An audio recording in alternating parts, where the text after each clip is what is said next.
Welcome to my world. Come on in and make yourselves at home. Welcome to my life. I know everything's gonna be all right. Welcome to my world. Oh, won't you come on in? Welcome to my life. It's known as the Tiger's Den. Greetings to all of my subscribers. I want to thank you for being with me for as long as you have, and the new subscribers that's coming on in. We want to say greetings and thank you for your time. This is from Toothless and the moderators. Welcome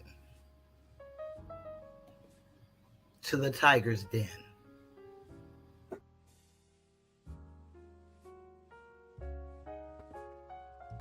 This is the voice of Cheryl, and in my humble opinion, I will be bringing you tonight. Justice delayed is justice denied. I want to say greetings to you, Dorothy. Glad you're here. I was working on a Juneteenth video, and I'm very, very, very slow. And so I just got it out about 45 minutes ago. And then I had to get ready for 8:30. So I'm here, you're here, and whoever else is here, please hit the like button. I'd greatly appreciate it. And we're going to get started. And for a moment, I'm going to come on camera before I start doing all my other stuff. Hey, Kelly G.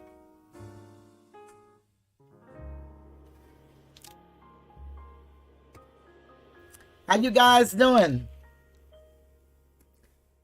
Well, I hope everybody is doing fine. I'm doing fantastic. I won't complain. But I do have some things to talk about. And I want to talk about us as a people. Since today is the day that the nation is celebrating, I did a Juneteenth video, and you guys may not have had an opportunity to see it, but it's an article about everything that we were taught about Juneteenth was wrong. So it's very interesting, and I hope you guys get to listen to it sometime or another. I wanted to say justice delayed is justice denied on the debauchery that's going on in Atlanta, Fulton County, especially with the Young Thug trial and Judge Glanville. And he's supposed to be the Honorable Judge Glanville, the Brigadier General. And you can have all the accolades on paper that you want, but if you're not walking the life that your paperwork say, then you're not that. That's just what that paper say. Greetings, Kelly G and Regina M. Glad you're here. I've been so saddened by what I see, because it's not that I don't want people to be entertained and have fun, because after all, that's why, some of us come to YouTube. But we should be learning along the way, and I don't hear enough conversation about the wrongdoing. I hear them talking about the person, but actually what's going on, the violation of the very essence of human rights, the violation of the Constitution, which it does not give us rights. It ensures that we have the rights that we were given at birth. It guarantees. And we were not always privy to the Constitution that our people wrote, actually. And of course, we can't talk about truth because some people call it misinformation. But I guarantee you, if anybody would put their researchers or research for themselves on it, they too will know the true history. And I understand how one would feel. And these people are a true example of how one would feel. Hi, Texas gal. They are a true example. Is if given a chance, then they would do to us what we did to them. But unfortunately, these people are not doing this to other people. They're still doing it to us. And I want to say congratulations, and I'm going to have to pull it up, to the new commissioner in Fulton County. There is one lady that I met just by seeing her on YouTube. I don't know her. Her countenance is absolutely beautiful coming through the screen. And she's called L.A. Pink. I call her Lady Pink.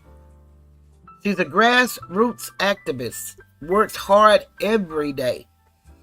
She's up at 7 a.m. on Instagram greeting everybody, going off to do something to help somebody. Well, she was very instrumental. She has a YouTube channel, and I put it in the chat, Street Groomers. And she and her husband, it's their ministry. And she has been working tirelessly. I see her. I started looking at the commissioners meeting since I found out about all the money that was being, squandered by the corrupt culture in Fulton County. And she goes down to the city, the commissioners meeting, every meeting. I counted about 6 or 7 people that's there. And it just reminded me of when I was growing up. It was these people out of West Dallas. And they would be at the city council meeting. And as a result of them going to these meetings, it brought on 14-1, where we got a little bit more fair representation for the city of Dallas. So it does make a difference. And if you are called to do that or have a desire to do that, there are organizations that's doing the work and not talking about the work. They're actually doing it. And with her help, her organization, and I'm sure all the people that came together with her organization, they were able to vote in a runoff, a new commissioner. So the one that they call Natalie Hall with the balls, she's no longer there after her time is up. She defeated her. And we're glad about it. We are glad about it, and I don't even live in Atlanta. But I feel their pain because I live in the hood in Dallas, Texas, where the majority of us live in whatever city we're in. And all hoods don't look alike, but they're still the hood. They go by our zip code. It's called redlining. They say that they, got rid of redlining, but don't you believe it? Just check your insurance prices. Or even if you can get insurance. No matter how beautiful your home is, how well you keep it, it doesn't matter. Just know this, you're going to be overcharged. Your auto insurance, doesn't matter that you 15 years over 50 and no tickets, no accidents. Your insurance is going to go up. And then they give you this story for the ones who do not have insurance. Well, I thought that was against the law. So I'm paying for me and 5 other drivers. Okay, whatever you say. But I thought I would kind of do what I do. And we're going to just break down some things because I need people really understanding what is happening.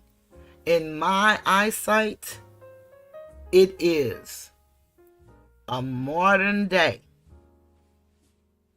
strange fruit event where all the people came out and watched the poplar tree, and they brought their children, and they took pictures, and they sent postcards.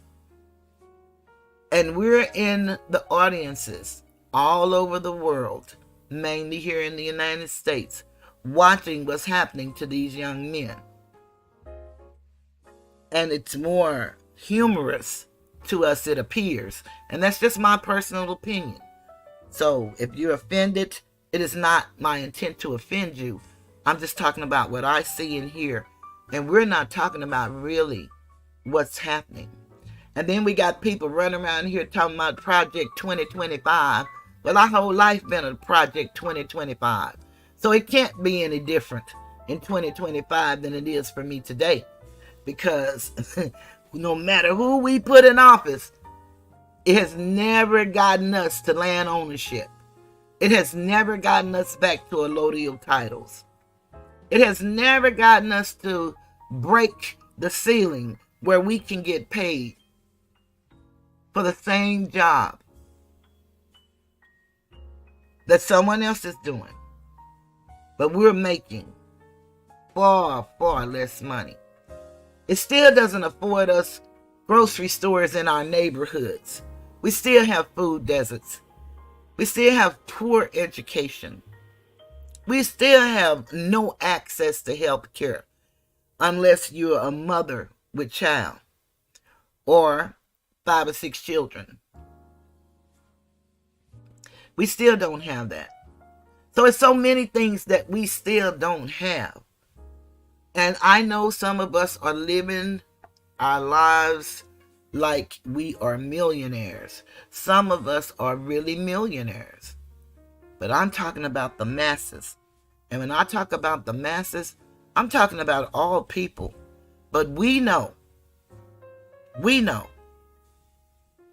no matter what laws are in place, there is an inner law that pertains to us.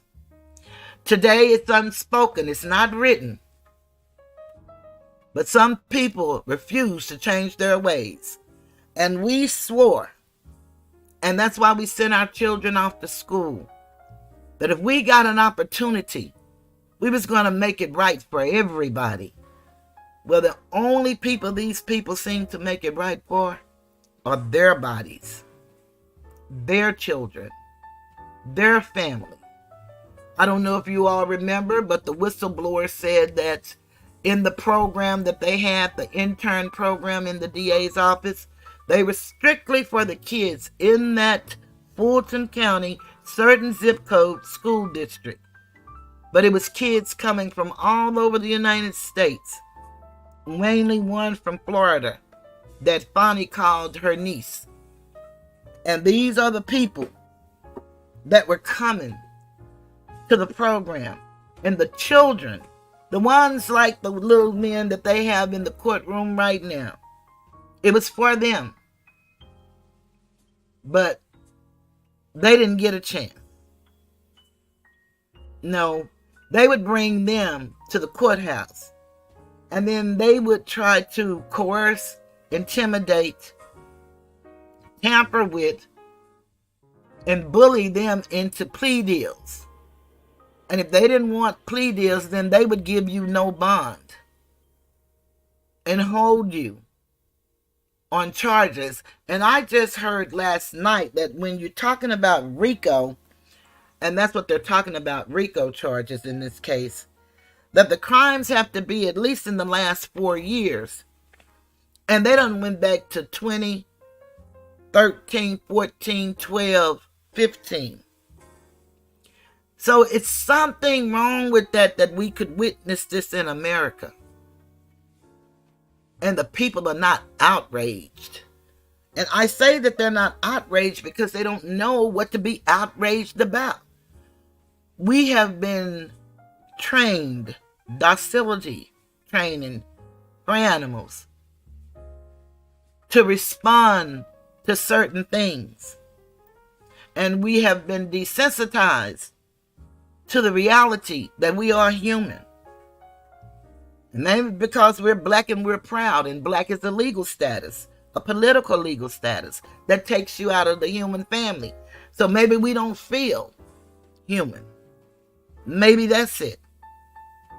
Silent weapons for quiet wars.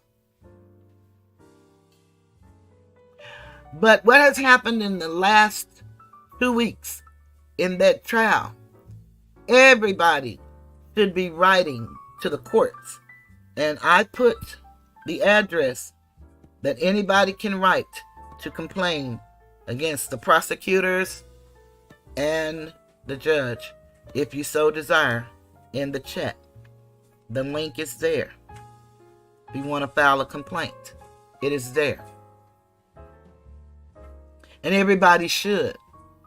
You see, I'm going to start out with the First Amendment. But first, let me introduce you all to the new commissioner. I've got to bring this up. I'm trying to bring this up to where I can pull it up.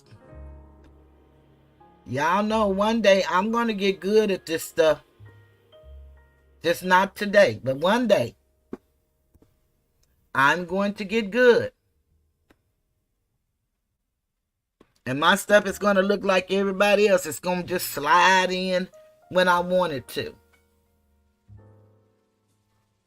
Her name is Mo Ivory.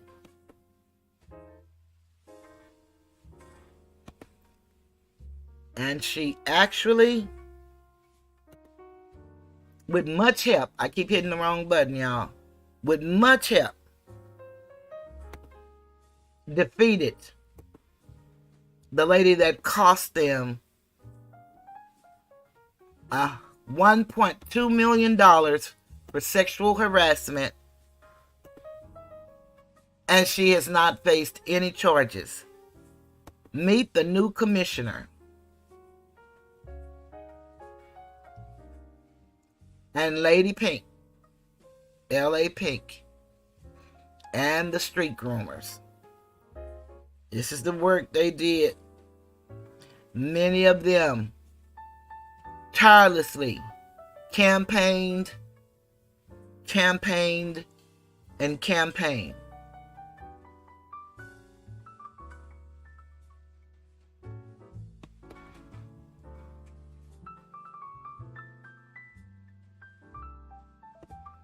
And it's an awful feeling. Feels awfully good when your candidate is the one that wins. Hey, Phyllis, welcome in.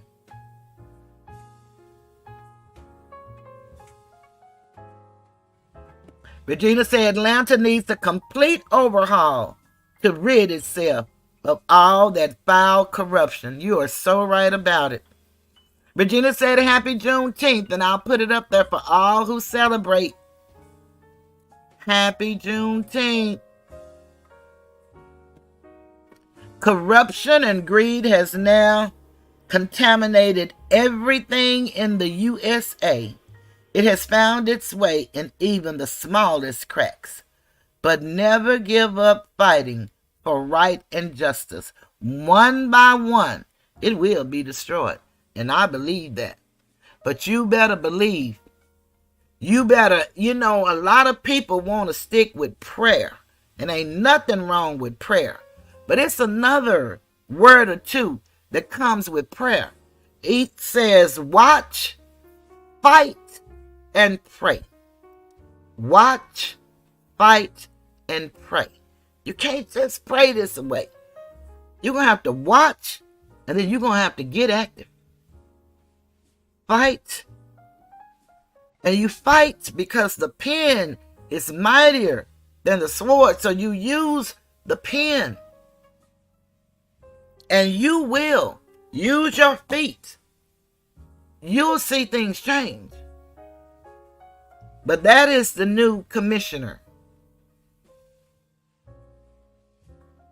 And like she said, it ain't nothing but God.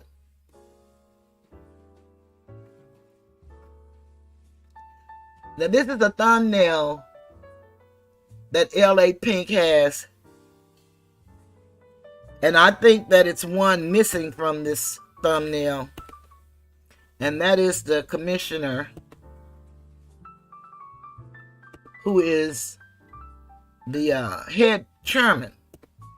And they know him better than I. But just listening to all of the money that they sign off of and don't know what these people are doing with the money.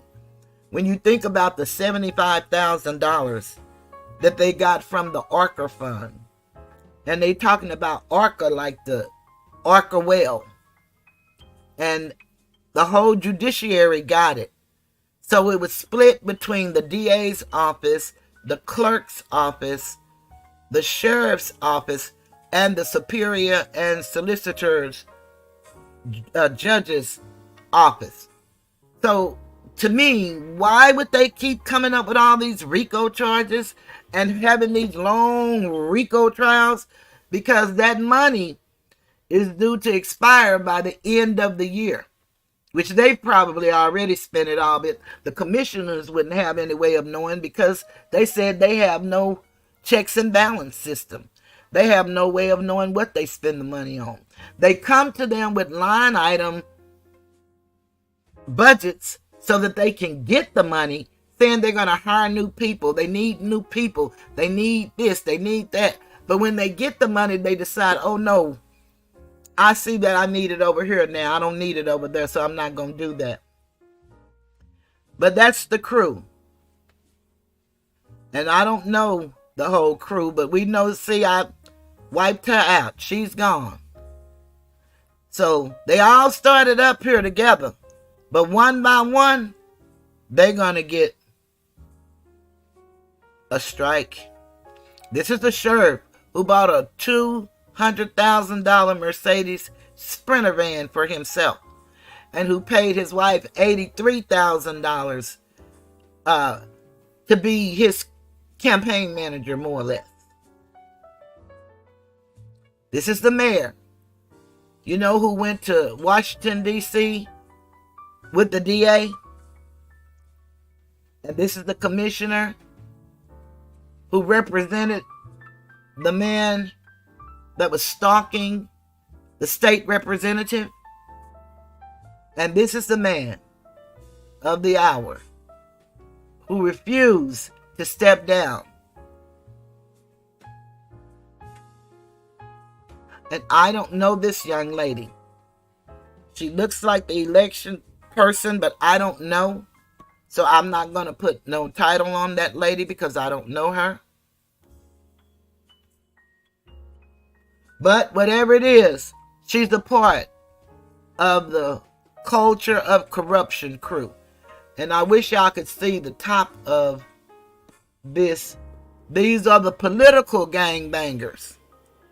You know, they're talking about all these young men are gangbangers. These are the political ones. And no one. They feel they answer to no one. Because they say they're constitutional officers. The sheriff says he's a constitutional officer. The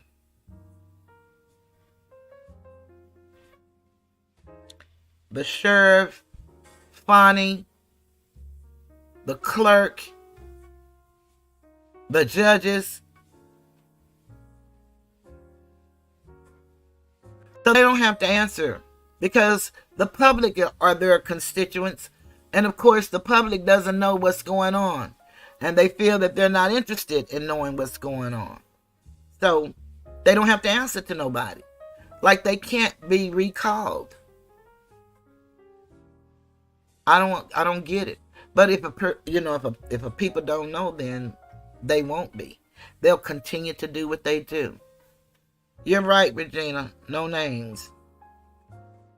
Yeah, I don't know them. But those are the, you know how they call the incredible? Those are the corruptibles. So, I've showed several videos.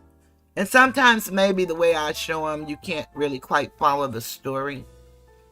But there's a young man who was a friend of Young Thug's. And at some point in time, they're supposed to be not friends anymore. And supposedly Young Thug paid him to commit a crime for him. And he promised him all this good stuff, they say.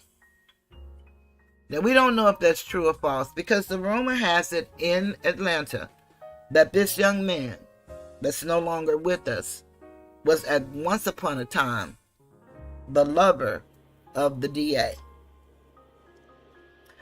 I don't know if that's true or false, but we certainly know that she dated a married man. So much so, gave him a job and had him divorce his wife, and he did it. And they've been making the circuit, and she's going around telling America that, these European men are attacking the strong black women in public office. And it has to stop. They're going to stand. They're going to do the work of the people. Yeah, they are going to get every dime they can get because they're getting an awful lot of money. I'm talking millions. So yeah, they're going to keep doing what they do. But as it be, this young man, he wanted to plead the fifth. And the DA had been talking to him for 2 weeks.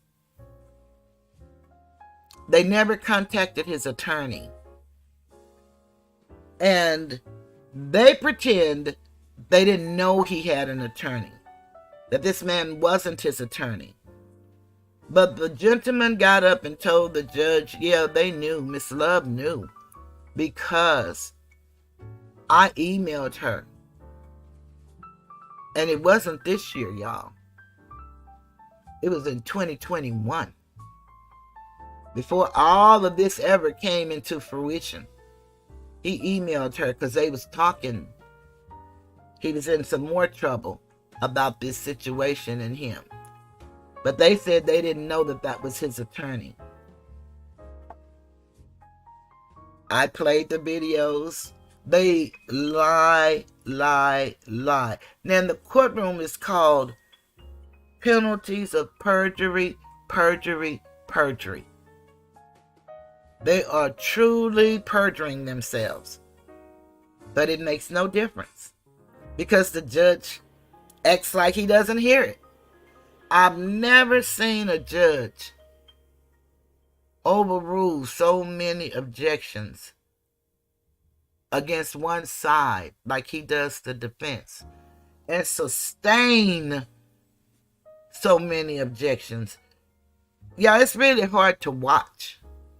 But we must watch it. Just think about those before us that lived through this. And these people are facing it, and probably all of us. We're just not caught up in that system. But we're in some system where we're having issues. If it's getting our medication, getting our insurance straight, whatever it is, it's something.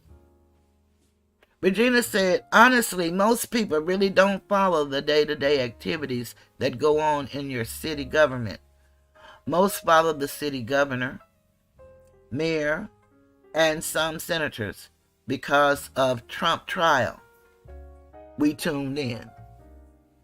And that's for all the wrong reasons. That's not even our fight. That fight is so not ours, but we need to understand and look at the track record. But we get into our emotions and our feelings. And time will show us ain't nothing changed. Not for you. And not for the better. I guess we should be happy to be able to do what we're doing. And I am truly grateful to have the life that I have. I truly am. But it is really sad that we don't realize that time is running out.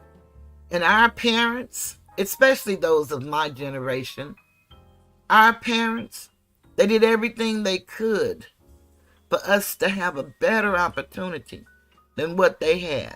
And there are still some parents doing that today. There are even young parents who are doing that with their babies today. A lot of them are homeschooling their babies. A lot of them are teaching them things that they would never learn in a public school system. And I am a public school person because I went to public schools. But, in the scheme of things, when you look at life, you realize they didn't teach us much. Like we hear about in China and all those other places, they didn't do that for us. So what we learned enough to when curiosity came in our minds, we started seeking for ourselves. And if we seek knowledge, we will find it. That's just a law that works if nothing else will. You've got to put in the work. And it's not going to always feel good. You might have to cry sometimes. But it'll be worth it in the end. It will be worth it. So they met with this young man. I believe now, this is just me. And that's why this is the voice of Cheryl in my humblest opinion. Because this is my opinion. And thank goodness we have the Constitution and the First Amendment that ensures that I get to use my opinion. But after his attorney found out that he was talking to this young man, or I don't know how it happened, but his attorney sent the district attorneys, the prosecutors, an email and told them to cease talking to his client without him being present. Okay. He was due to testify that Friday morning. That happened on a Thursday night. The Friday morning before court, the state decides, he didn't ask for it, because undoubtedly if he'd asked, I don't believe they'd have given it to him. But the state decided that they were going to give him immunity. It's called use immunity. And so he has to testify in order to have that immunity. And that's what they did.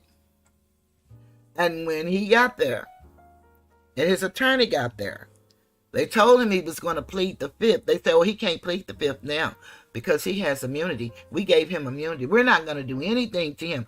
Nothing. Well, they're not looking at, we have to learn jurisdictions. And again, you have personal jurisdiction, which is personam jurisdiction. You have territorial jurisdiction, and you have subject matter jurisdiction. And you need to understand what jurisdiction you fall up under. The territorial goes with the federal jurisdiction. And that's why they put the 12 Social Security offices throughout the United States strategically so that they can claim jurisdiction when they need to. Because each state has its own constitution. So whenever you're dealing in this forum, and I am not an attorney, I don't give legal advice, I don't practice law, but I do read, I do study, and I do share what I've learned. And you can do the same research, and hopefully you'll learn what I learned. And if you learn something more, please share it. But you need to actually know the Constitution. How can you have a document that governs your life and you don't even know what it is? You don't even know that you're tied to it. We all are. We are. The video I just did the other day, the Declaration on Human Rights, the global, international, UN document that I shared. They all give us the same rights. And those rights are found in our Constitution under the 5th, the 6th, the 8th, and the 14th Amendment. And every last one of these amendments, these people have violated where these men are concerned, and even the lawyers, because the judge sent the guy home one day and locked up the attorney. How can that be? And when I hear these young men, my heart goes out to them because you can hear the innocence in them. They all said that they were in special ed classes. They all said that they were on drugs. But they're not taking any of that into account. These people are acting like they're talking to people that were straight A students, and they went from good boys to bad boys. Those guys were just trying to survive in a community in which they lived. And all they saw was what they saw. And that was all of that stuff that wasn't good. Didn't mean they didn't have good mamas and good daddies. Unfortunately, you can't stay in the house with your mom and dad 24/7. And everybody know the rules. Boys ain't supposed to cry. You got to be tough. And guys are going to try you. Now the girls are tougher than the guys.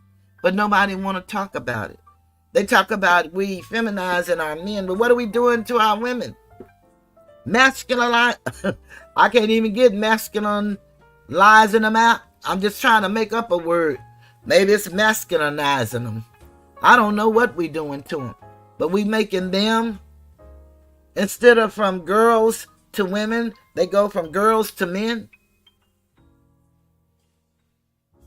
What kind of sense does it make? And I'm more of a realist. And I guess that's why I'll always be where I am. But I want to thank the 3 people that subscribed. It really touched my heart to see it. No matter how long it stays, I know somebody heard something that I had to say. And if you do nothing but hear it and go and research for yourself, you will be the wiser for it. It will have nothing to do with me. I'm just the planner. Everything else has nothing else to do with me. But back to Mr. Copeland. So his attorney, I believe these women knew this man was going out of town on vacation, and that's why they scheduled him to be on the witness stand while this man was going to be on a 2-week or however long week vacation. And I say that because he said he had turned it in back in December. Because the lawyers have to report when they're going to be off, for the docket and stuff for the courts. So they had a way of finding out. So they give him immunity Friday morning before they go to court. He gets up there and says before the jury that they knew. They knew. And you're going to hear a story, the reason why I'm saying that emphatically. Again, I don't believe in knowingly telling the wrong information. I've researched and I've heard people who have lived whatever the situation is. Now, that doesn't mean that I can't learn some wrong information. But it is not my desire or my intent to give you wrong information. But our parents didn't intend that either, but they did. They were afraid for us. And they kept a lot of things from us. You got to tell them as they're developing so they can be who you want them to be. And they can be independent. Well, they sent him to jail. That was on a Friday. His attorney said, well, I'm not going to be able to make it back Monday. I have plans. Well, you need to be here or get somebody here. He got a young lady to come. come Monday morning, he said he was going to call him at 8:30 before he called the jury in. And hey, he's going to let him do what he do, and he's going to do what he does. And then the trial will go on. Well, it took 2 hours before they even got started. Like 11:30, maybe 2.5 hours. And then the judge comes up and announces that he's now going to testify.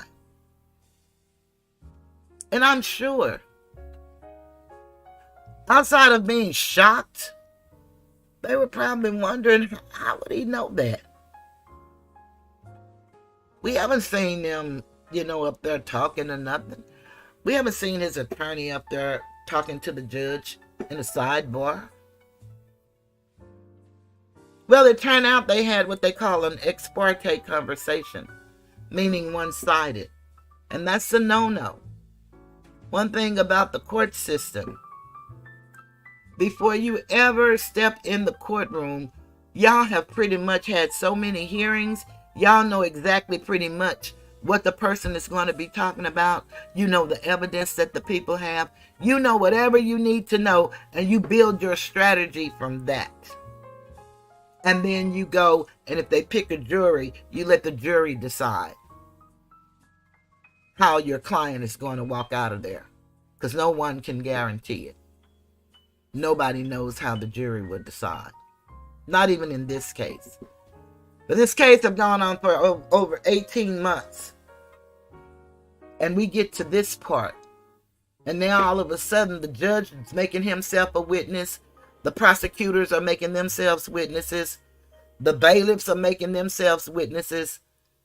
But we're not going to tell anybody, and we're not going to talk about it. But I want y'all to hear something that his name is Kenneth Copeland, and they call him Woody. And when I first heard Kenneth Copeland, I thought about the Fort Worth minister, Kenneth Copeland, the televangelist. But there are two opposite ends of the spectrum, and maybe one in the same. They just express it different. But I want y'all to hear what he says as she's asking him all these questions. And she's asking him things about when he was 13 years ago. And he's trying to figure out, let her know, ma'am, I got this problem, I did this, and I was that, and this and that. I just added 3 kids this year. You did? You added them where? Tell me what that means, Texas gal. So, what ended up happening? Remember, she said they only talked to him 2 or 3 times, once or twice. But I really believe they had an ex parte meeting that Friday evening before the email came from his lawyer. Because when his lawyer was up there telling the judge that he wasn't going to be able to make it and he'd like to meet with him in chambers, Miss Love, who is the chief assistant DA, she said, I'd like an ex parte meeting too. I'm like, what? But you just think because he said he wanted to meet, she just saying she wanted to meet. So, or she was being sarcastic. But I think they had a meeting that Friday. And that's why they came back that Monday morning after that man sent that email and gave him use immunity. But I want y'all to hear a line that he says. And y'all tell me what y'all think. I could be reading too much into it. But I'll let y'all tell me what y'all think.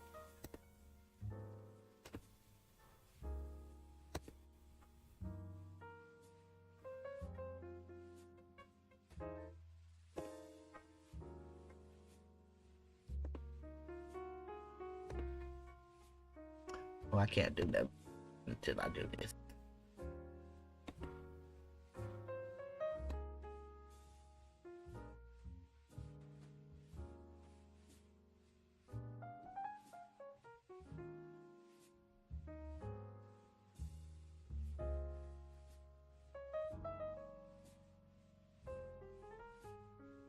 But man, I don't. Whatever you told me to say, I don't.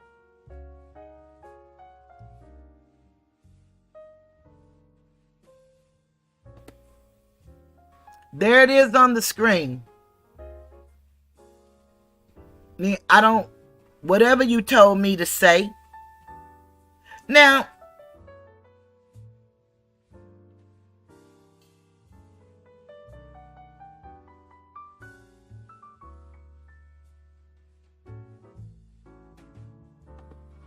I could be wrong. That could either be a Freudian slip or he is trying to save his life and he's in survival mode. And he knows he's in a precarious situation. What do y'all think about that? Whatever you told me to say.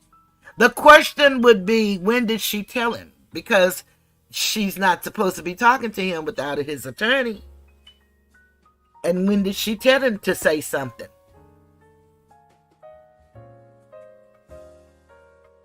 And you heard it too, Regina, huh? Did anybody else hear it?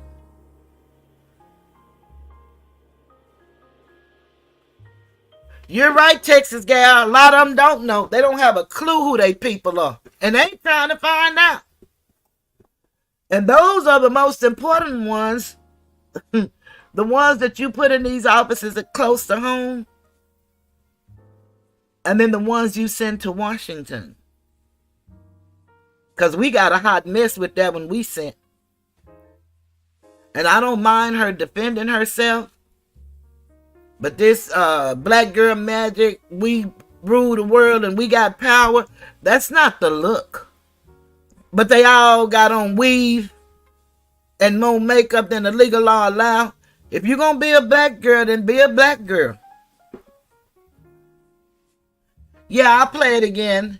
They wouldn't let me clip it, so I just have to go back to that spot. And then I want you to look on the screen because I'm going to stop it and you'll see it on the screen. You taught me that, Regina. I thank you so much. Y'all have really helped me on this little journey that I'm on.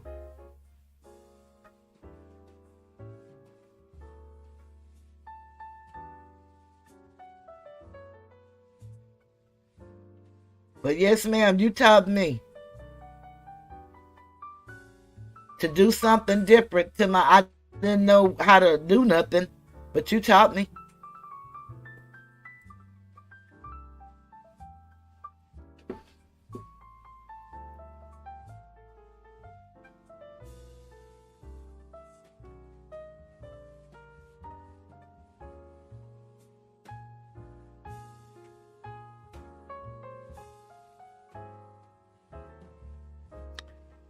Nah, we're going to leave it up just for you.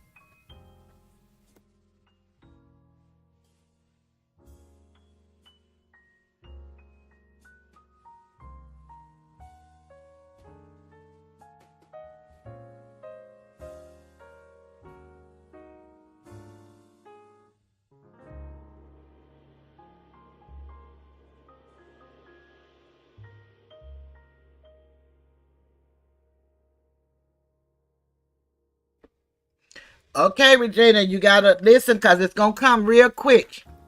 And then I'll stop it so you can see it on the screen.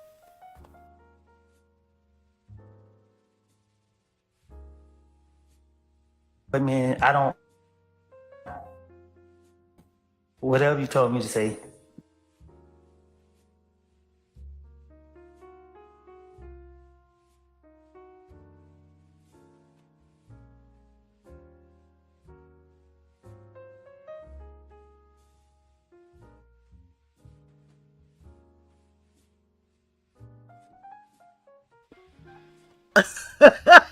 Okay, I will.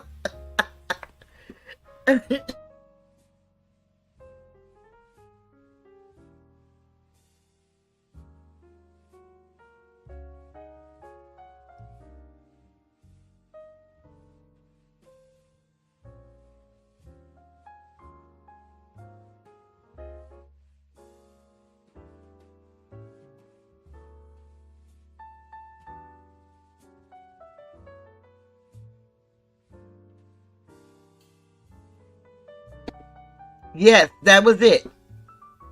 Yes, that's what he said. Whatever you told me to say. So when did she tell him to say that?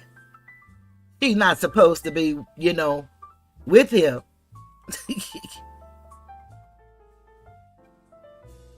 So he made that statement for a reason. We just didn't understand what was going on at the time. It wasn't until it hit the fan on that Monday. So let me just talk to y'all a little bit about what I want to talk about before I show the videos.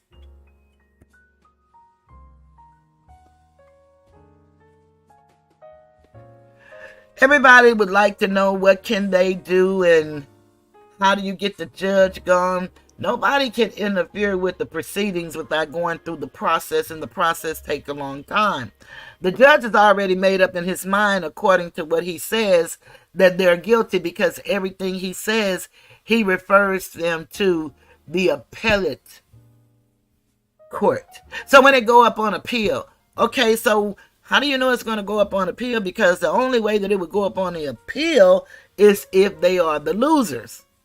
So he's already determined that they're going to lose. He's determined that. Hey, nephew, it's good to see you.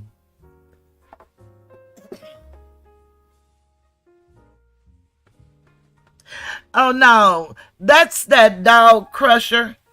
He does that. He's so enamored with me and so obsessed. That's all that is. We're not going to worry about that person. Child, you see, they put the most ridiculous name they could put. I don't know who picture that is they have up there, and I'm not going to even hit it to see. But it's no real person doing that. That's one person. Or he got 50 people doing it, so who cares? Baby, we own one right now, and we own trying to help our young men come home. They are trying to change their lives. They got jobs. They lost their jobs. So we're not going to be dealing with no craziness. But it's good that they're being crazy. I need to really do my job. And I'm forgetting to do my job.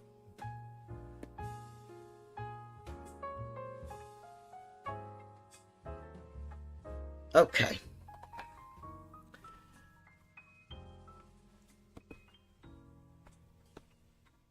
So I want to share this with you guys, and this is just some stuff that I wrote up. Now, the stuff I'm going to read is an article, though. I didn't write that up. It's an article. But we're going to get to the good part. I'm going to show you some different people's views, some of the people I love watching, and the way they tell the story. It's one guy that Eban films, and he also have a clubhouse. I don't know how to work all of that kind of stuff. And then we have Cadillac Law.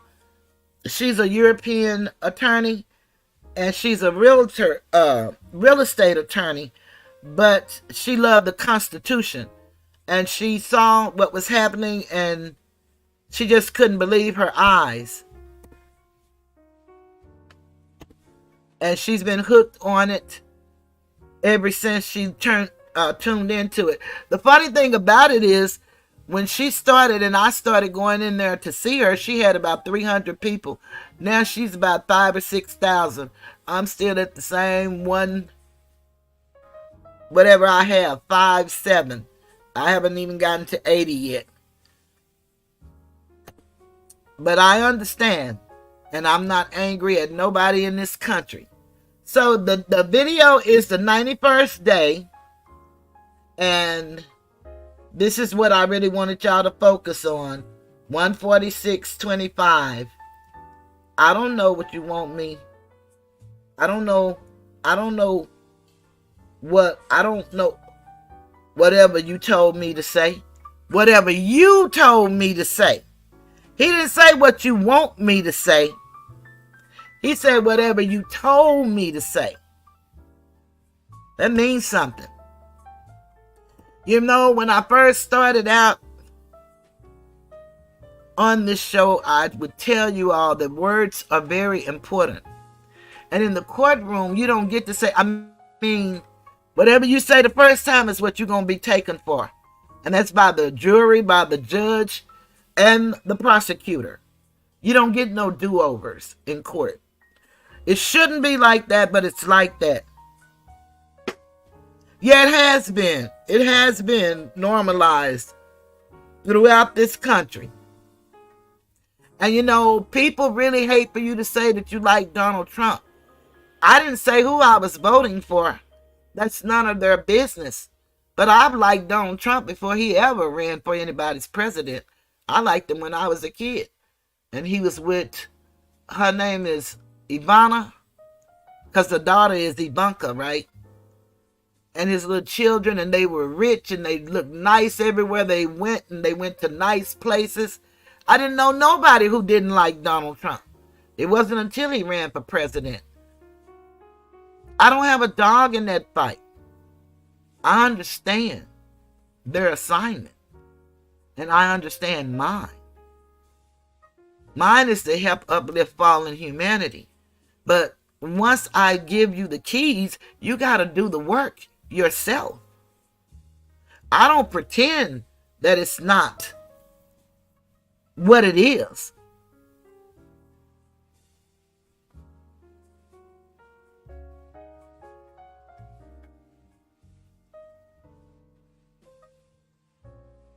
Okay, Regina says, you know that you can share the people you endorse our community wall. Oh, okay, or on other social media. They can go into their YouTube statistics and see who has shared them, etc. Oh, okay. Yeah, because, I mean, I'm not a Biden fan at all. And I'm not against anybody that is. You know, but I looked at his history too. See, I remember him for the laws that he passed. When he called our children roaches. You know, and had our children going to jail for a rock. And his children didn't have to go anywhere for the powder. It all is relative. You have to do your research. You have to do your research. And I know as long as I say anything about two people, Asator he ain't coming in this chat. He already told me. We already got that squared away. I love him so. And he loves me. And we got that covered. So if y'all don't see him, he can't stand. If I talk about funny, because she's after Trump, and he can't stand if I talk about Trump. But I have to be true. Just like I tell everybody else, to thine own self be true. And if you're true to you, you'll be true to everybody you meet. And if they don't like your truth, it's okay. They don't have to. And if you don't want to deal with them, don't. But Asator is my first Armenian nephew, and I love him dearly.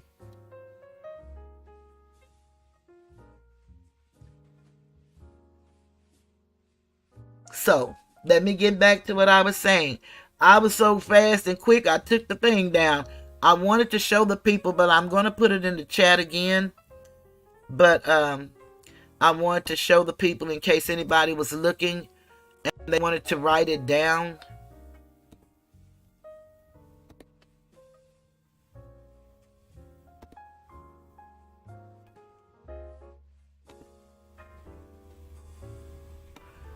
This is the State Bar of Georgia. And that's their address and phone number. This is where you can go online and file a complaint against any judge or attorney.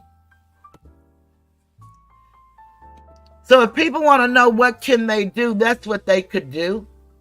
If they purpose it in their heart to do it, I don't tell you what to do. I'm just giving you what you can do according to the Constitution.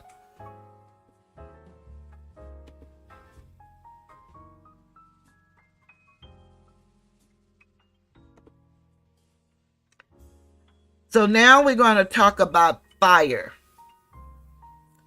So let me add FIRE. FIRE is an organization that I found on the World Wide Web.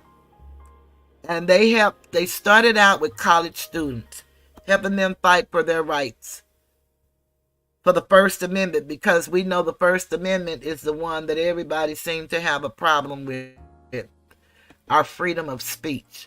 So much so we're censored by policy and community guidelines, and there's nothing wrong with that. Some things don't probably need to be said, but some things should be said exactly the way they were said. But who am I, and I don't own anything, so I try to follow the rules. They even let us cuss, but I even cut down on my cussing, and y'all know I love cussing. I couldn't wait to get grown to cuss, because my daddy cussed. Lord, and I could not wait. But because I'm trying to not only share with others, but I want to be able to one day get a check, then I just curtailed it to the best that I could. Sometime I might say something just because I feel like it. Because I am an excellent cusser. I love it.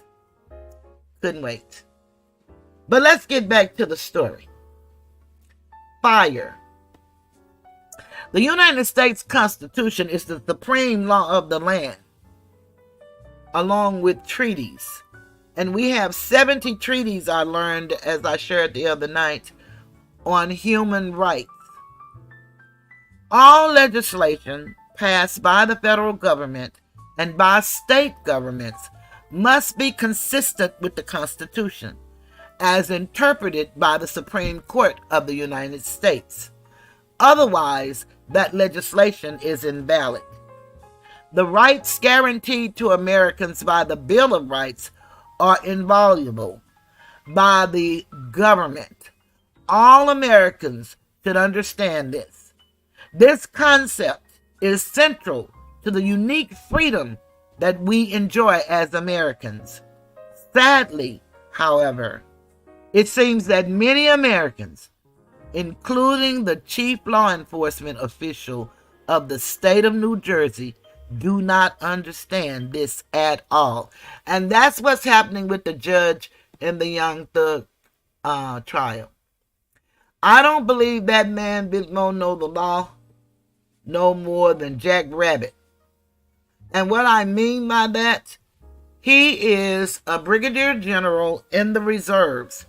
And I believe that he confuses what court he is in, because he seemed to think that he can have an ex parte conversation with a witness that's been sworn in with the prosecutors who's bullying him into testifying, and they can talk about material, Brady, exculpatory information.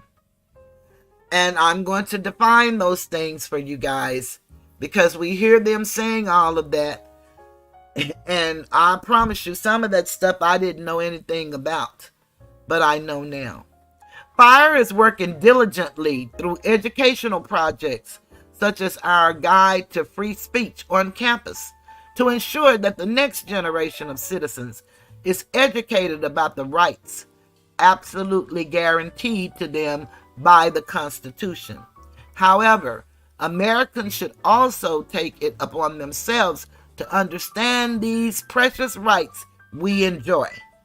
As FIRE co-founder Alan Charles Kars has said, a nation that does not educate in freedom will not long preserve it, and it will not even know when it has lost it. Don't y'all feel that working right now?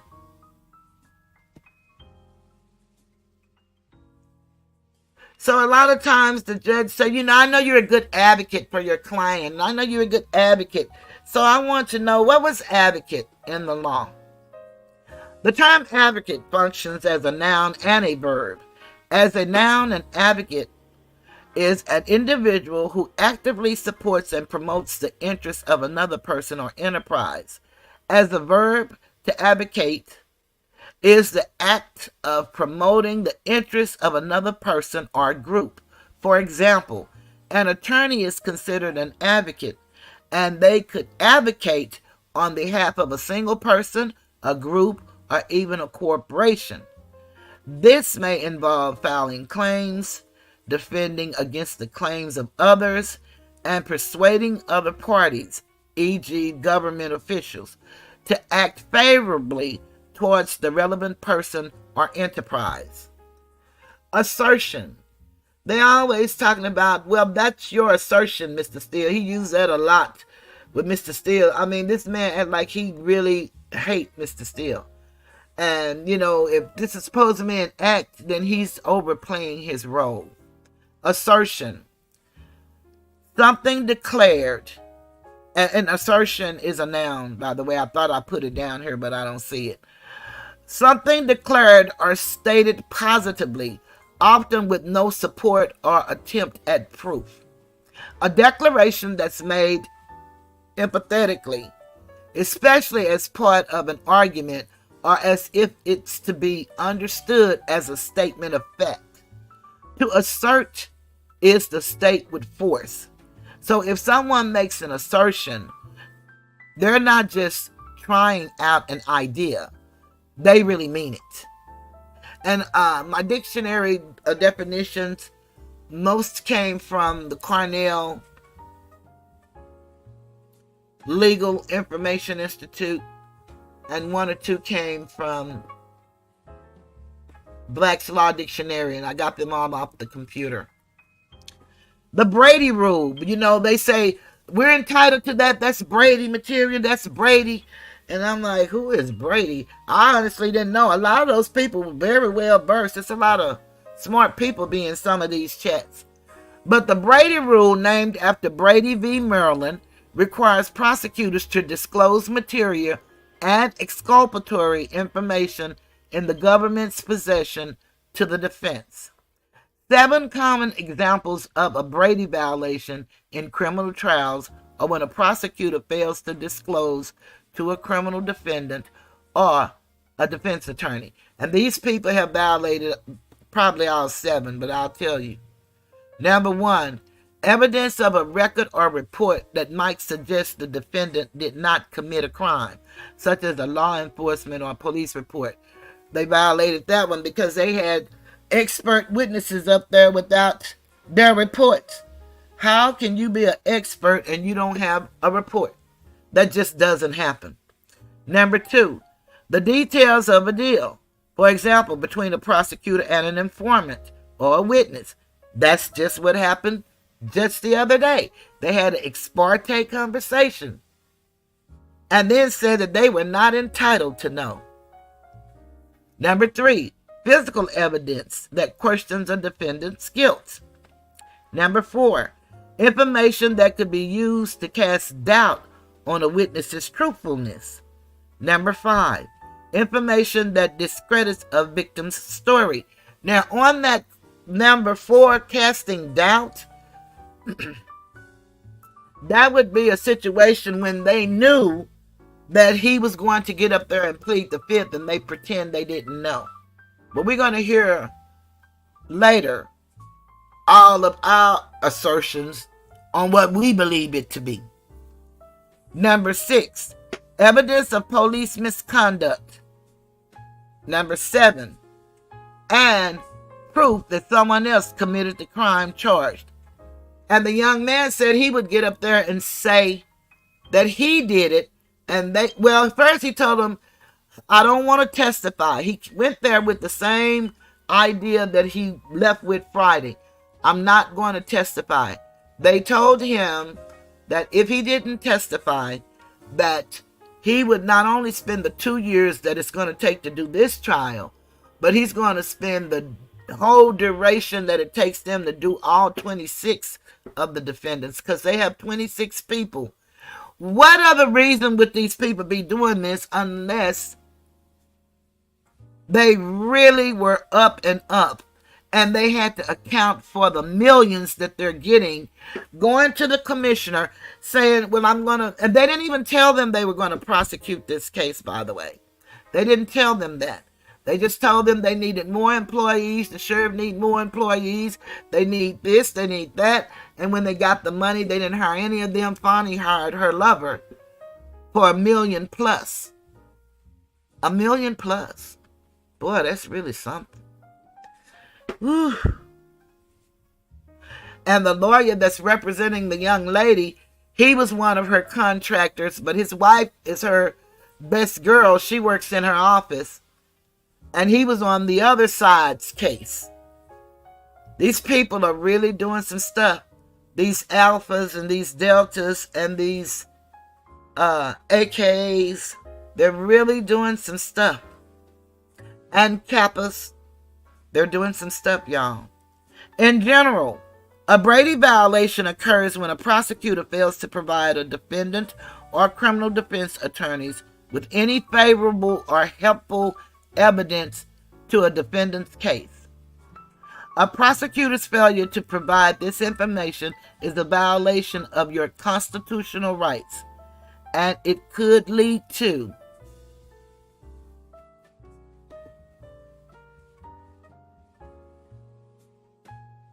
a reversal of a conviction. And remember, I told y'all he keeps talking about an appeal, and he knows that takes years and years and years. He has some cases. He has 26 cases in federal court. Some of them are closed, 1 or 2. I looked at that today. But the system I was in didn't give me enough information. So it wasn't worth me talking about each individual case or anything. But one of them, he's a plaintiff. The other 25, he is a defendant. And that's different individuals that he has sent to prison. And one of them is a police officer that didn't go to prison, who's, to me, one of those that should be on that corrupt, but he's European. He's not Asiatic. But these people are really, really, really, you will hear it if you listen to the interviews that they wanted to play, that they were trying to, he was avoiding them playing, that they're playing now. It's really sad. They bring our men up there and reduce them down to nothing. They act like they're really trying to help them, and then they impeach every word they say. But Mr. Short made a good argument, and he asked the judge, how is it that they can let everybody, like the police and the investigators, all hear their recordings and their videos, but these young men they're calling up to be against Jeffrey, how is it that you're not requiring or allowing them to look at their videos to refresh their memories so that when they get up there, they won't be saying, I don't recall. He said, I believe that's your strategy, and judge, they shouldn't be rewarded for that strategy. And the judge got mad at him like he always does. He could not take what he was saying. The judge should have been impartial and just said nothing. But he's always defending the state, so much so, he's up there taking up time looking up case law for them, because they always trying to quote a law, but they never have any case law. Going back to the paper, a dismissal of charges, a mistrial, and or possible charges of prosecutorial misconduct. Exculpatory evidence. In criminal law, exculpatory evidence is evidence such as a statement tending to excuse, justify, or absolve the alleged fault or guilt of a defendant. In other words, the evidence is favorable to the defendant. And now, Fire tells us about, this is from Annenberg Guide to the United States Constitution. First Amendment. The text. I'm surprised that side is moving. It never ceases to amaze me when that happens. Congress shall make no law respecting an establishment of religion, or prohibiting the free exercise thereof, or abridging the freedom of speech, or of the press, or the right of the people peaceably to assemble and to petition the government for redress of grievances. And that's the part I highlighted, and that's why I put that in the chat. That's what we can do. You can petition the government. You cannot be afraid. Tasha, Sterling, I see that y'all in here, but I told y'all in the video on Sunday, I don't know if you guys got to hear it. Welcome, welcome. But I told y'all, to me, when I give people renters, it seems like they come less. And since they come less, I don't want to offend anybody, because these people are cruel, and I don't know, what you're going through or what you might feel. You might not even care.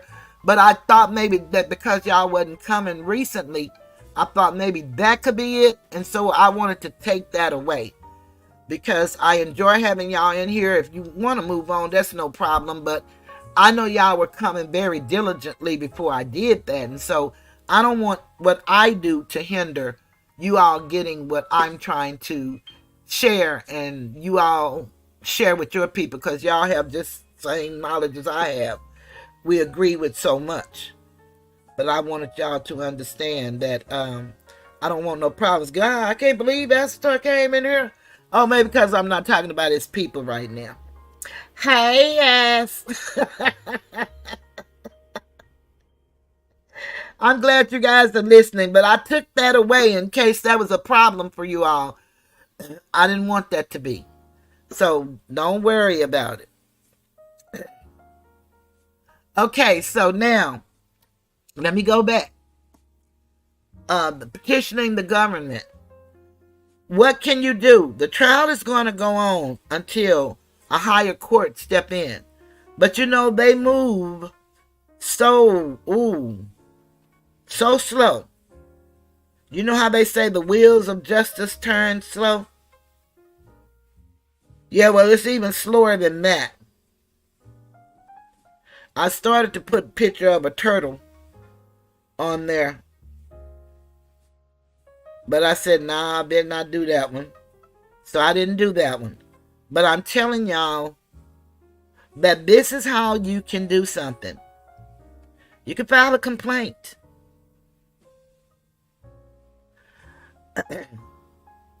You can't do what you can't do. But if you're willing, and if everybody was willing, it would make a big difference. A big difference.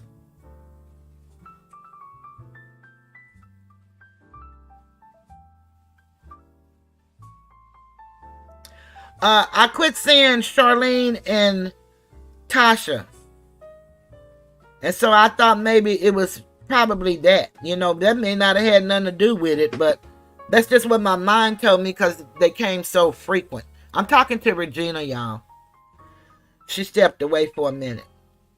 So I was just trying to take away anything that would be the problem. And I know that when people see you in different people chats and they see you with a wrench and stuff, if you come in their chat, they can treat you rude. And I just never seen it. There's some people I go to and I just go in there and speak to people. People start speaking back, then the host quit speaking to me. I'm like, oh my God. So I, try to keep my mouth shut when I'm in people's chat. But if they saying something good, I'm not going to do it. I'm just not going to do it. But I know how to govern myself. Then most of the time, I just don't say nothing. I just look, So I understand how that can make you feel. And I didn't want them feeling like that, because I didn't ask them. I just gave it to them because I wanted to honor them for them honoring me. And that's just all that is. It's just good to see them tonight. And, for my newcomers in the bushes or wherever, I'm all over the place. That's who I am. I'm toothless. And I promise you, what you see is what you get. And you got a 65-year-old woman that she gonna go all over America, but she gonna come back. And you may not have time to wait. And I don't blame you, and I'm not mad at all. I'm a person, I don't agree to disagree with people. We just disagree and keep it moving. I don't have hard feelings and I don't hold grudges. So, but if we should start disagreeing, I'm going to start hollering like hell. That's why I have to kind of not do that. Because, people don't take kindly to that, And they're adults. And so am I. I used to do that when I was younger because I couldn't fight. I had 3 fights and lost all 3. So I learned to use my voice.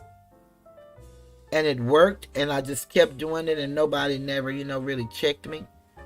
So I understand, and I understand my shortcomings. There is no excuse.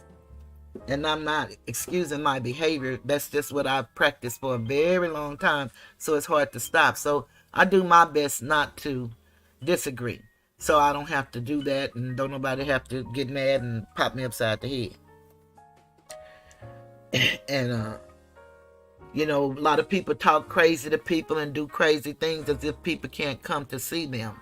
But I'm wise enough to know that as long as there are automobiles, trains, buses, bicycles, motorcycles, big wheels, whatever it takes, if a person wants to do whatever they want to do because you've done or said something that have crossed the line, they will do it. So I do my best not to put myself in that position.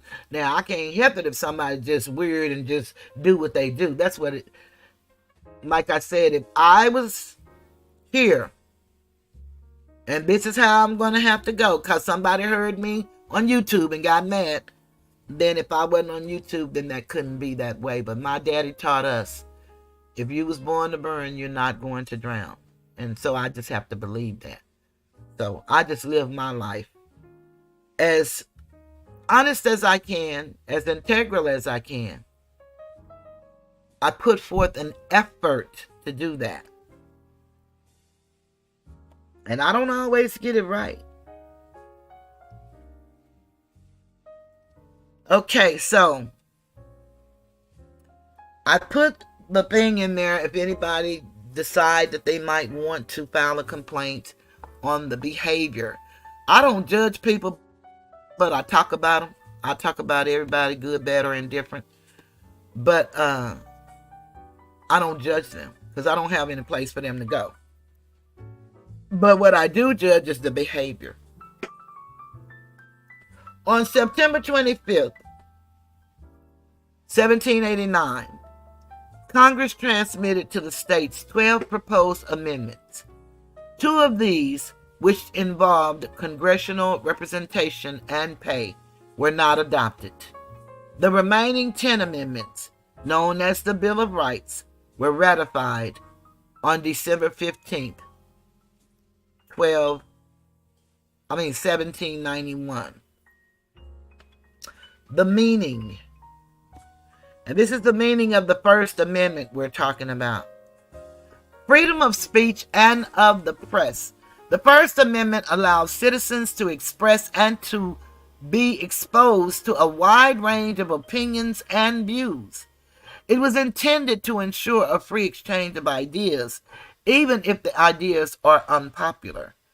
Freedom of speech encompasses not only the spoken and written word, but also all kinds of expression, including nonverbal communications. Remember, they're talking about the sign languages that the gang members do, but we saw them doing sign languages in the courtroom, the judge and the prosecutor. I'll play that clip for you just to remind you. But also all kinds of expression, including nonverbal communication, such as sit-ins, art, photographs, films, and advertisements. Under its provisions, the media, including television, radio, and the internet, is free to distribute a wide range of news, facts, opinions, and pictures. The amendment protects not only the speaker, but also the person who receives the information. The right to read, hear, see, and obtain different points of view is a First Amendment right as well. But the right to free speech is not absolute. The U.S. Supreme Court has ruled that the government sometimes may be allowed to limit speech. For example, The government may limit or ban libel, the communication of false statements about a person that may injure his or her reputation, obscenity, fighting words, and words that present a clear and present danger of inciting violence. The government also may regulate speech by limiting the time, place, or manner in which it is made. For example, the government may require activists to obtain a permit before holding a large protest rally on a public street. Freedom of assembly and right to petition the government. The First Amendment also protects the freedom of assembly, which can mean physically gathering with a group of people to picket or protest, or associating with one another in groups for economic, political, or religious purposes. The First Amendment also protects the right not to associate, which means that the government cannot force people to join a group they do not wish to join. A related right is the right to petition the government, including everything from signing a petition to a lawsuit. Freedom of religion. The First Amendment's free exercise clause allows a person to hold whatever religious beliefs he or she wants, and to exercise that belief by attending religious services, praying in public or in private, proselytizing, or wearing religious clothing, such as yarmulkes and headscarves. Also included in the free exercise clause is the right not to believe in any religion and the right not to participate in religious activities. Second, the Establishment Clause prevents the government from creating a church, endorsing religion in general, or favoring one set of religious beliefs over another. As the U.S. Supreme Court decided in 1947 in Everson v. Board of Education of Ewing Township, the Establishment Clause was intended to erect a wall of separation between church and state. Although the degree to which government should accommodate religion in public life has been debated in numerous Supreme Court decisions since then. And we do know that D.A. Willis goes to these churches that most people call black churches and talk about how these people are treating her as a black woman. So let us get into the meat so y'all can hear it. And I think we will start with that one.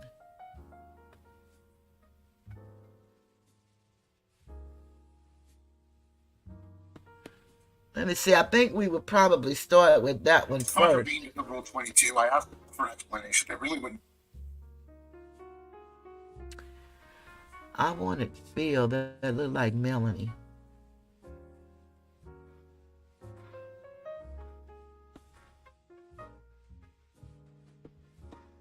This is going to be Melanie. And she's actually using one of Phil's videos. So we're double dipping.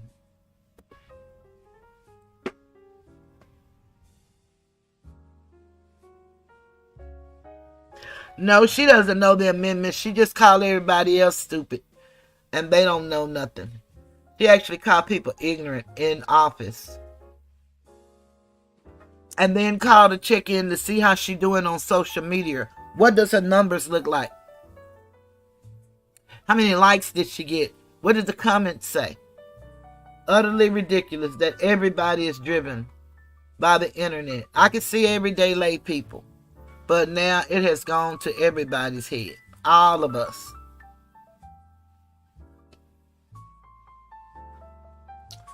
Let me just look 1 minute because I kind of wanted to start out with that one since I was talking about that. Because he's a lawyer and he does real good.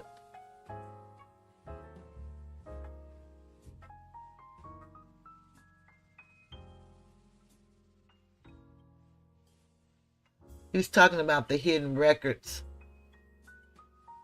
that Fonnie won't produce under the Freedom of Information Act.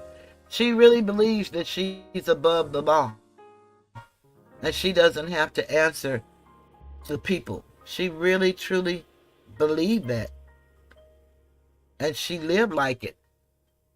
Okay, we're gonna just go on and do that because I can't find what I was looking for. Let me see what this is here. Okay, this is but what I read through all 27 pages I of Brian. love her. I don't know if y'all have ever seen her, Mel Gooseby. She does I'm Not a Lawyer But, and she does the Karen Reed story and this story, Take Care of a Husband and Children. She is phenomenal. She is really, really, really good. And she's talking about Mr. Steele's. Let's just go ahead and hear this, because I had started telling y'all the story when the judge wanted to throw him in jail and Ashley came in and saved the day, which I've shown those things, but I kind of wanted to tell this all justice delayed because he denied their motions. And this was right before that. But let me let y'all hear how she is just fantastic to me. I'm very verbose, so I could never be this concise, but she is very concise. I love it. Here you go, y'all. Let me cut off this mic before I ruin y'all ears.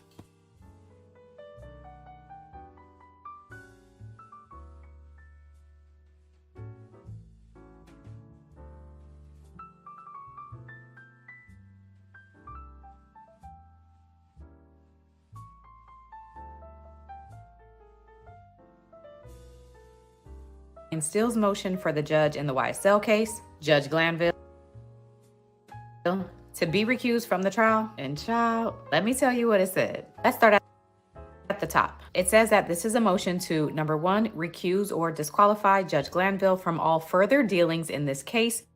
And number two, this is a motion for a mistrial, which was brought about because of the improper conduct committed by together with the prosecution. It talks about the ex parte meeting, saying that the judge and the state engaged in an unlawful, improper ex parte meeting with sworn witness Kenneth Copeland. Steele goes on to cite Uniform Superior Court Rule 4.1, saying, quote, judges shall neither initiate nor consider ex parte communications by interested parties or their attorneys concerning a pending or impending proceeding. Ex parte hearings are only authorized in the case of extraordinary matters such as temporary restraining orders and temporary injunctions. In other judicial hearings, both parties should be notified of the hearing with an opportunity of attending and voicing any objection that may be properly registered. Basically, ex parte meetings are only supposed to happen in rare and extraordinary situations. Steele then details the events of what happened, starting with him bringing to the judge's attention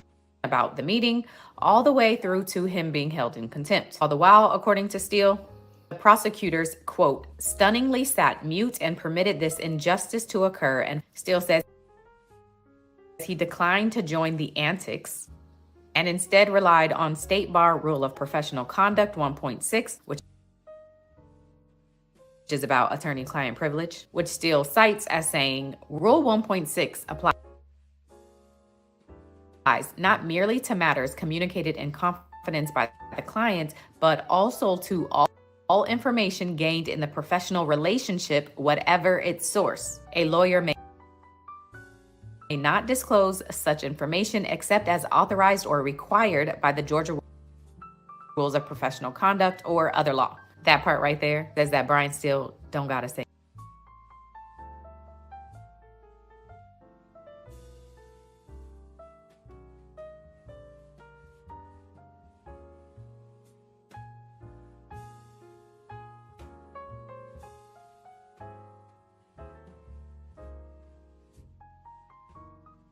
Those questions are raised, it would be an error or wrong when there is even an appearance of a bias and impropriety.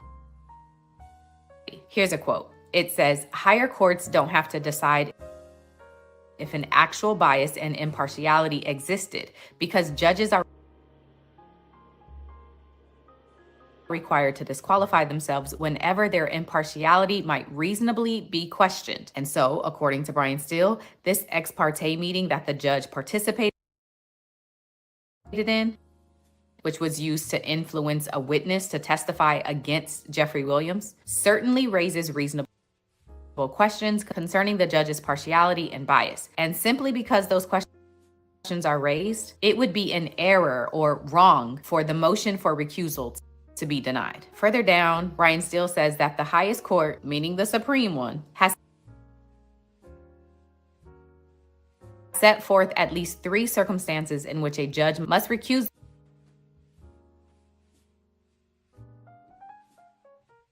himself because of an appearance of a bias, even if it's not an actual bias. First, if a judge becomes involved in a controversy with one of the litigants, they must be recused. Second, if a judge takes a role in the accusatory process, which Steele says that Glanville has done by requiring attorney Caleb Bumbus, a stand-in attorney for Kenneth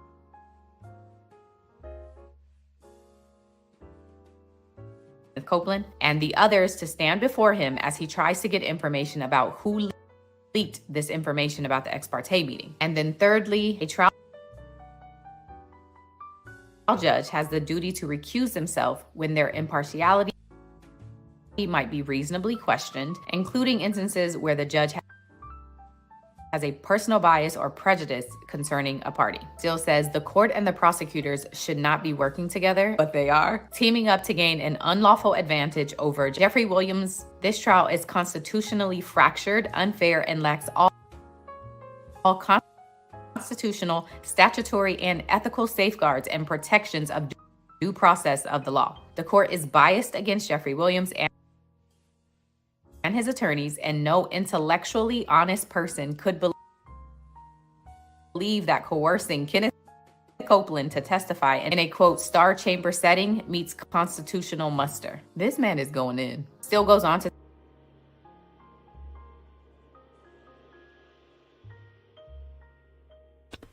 And I looked up Star Chamber, and that was back in the olden days over across the waters. And it was like a dungeon type situation where they would hold court and do kind of like they said the reputation of the old IRS before the taxpayers got a Bill of Rights. They pretty much did anything to you and whatever. Well, that's what Star Chamber is.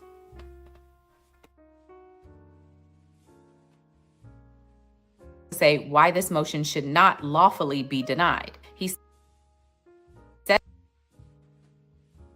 that in a motion to disqualify or recuse, a judge is to only determine if the motion is legally sufficient.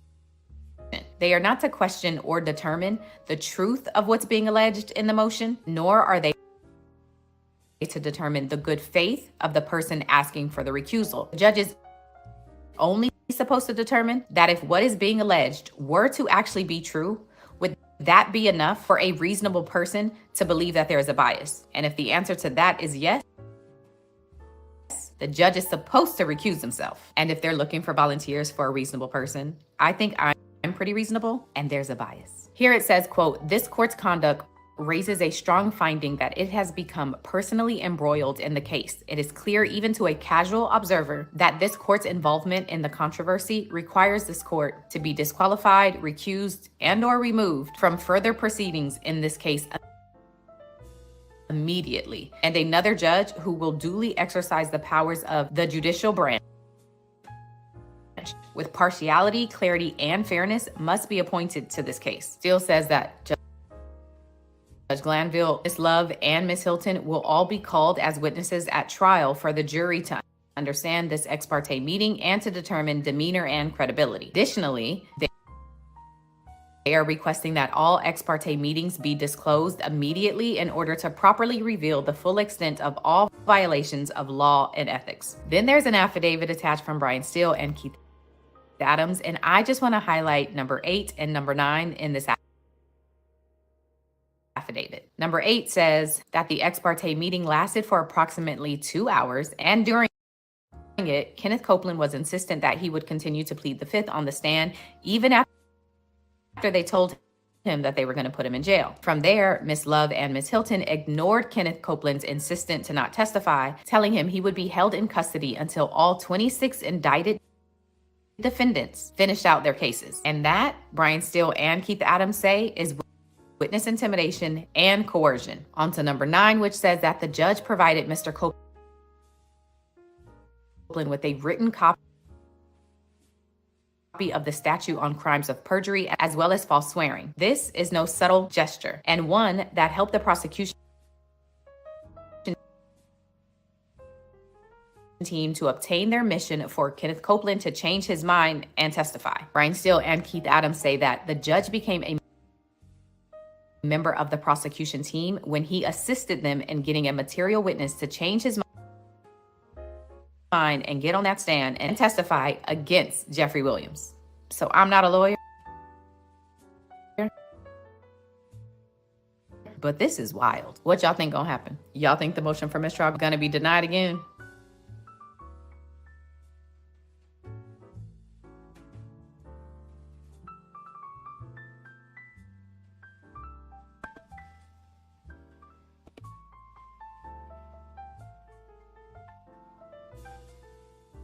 And yes, it was it was denied again.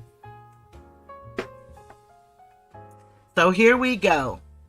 Let's go to the next one.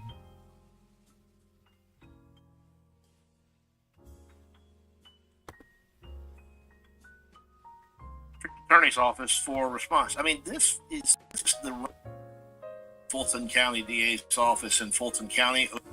Okay, let me cut this.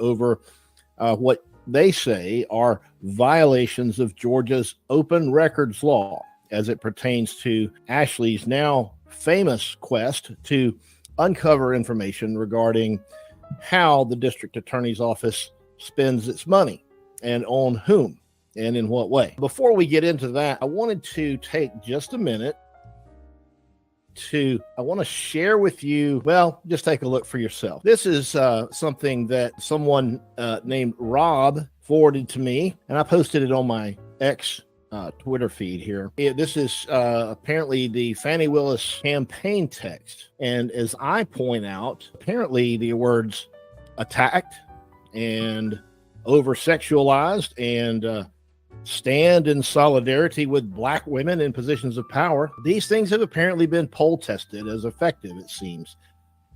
And let's just take a look at this. It says, this is Fulton County DA Fannie Willis. And I just said something I needed to get off my chest. Too often in America, Black women, especially those of us put into positions of power by the people, are attacked and over-sexualized just for doing the job we were elected to do.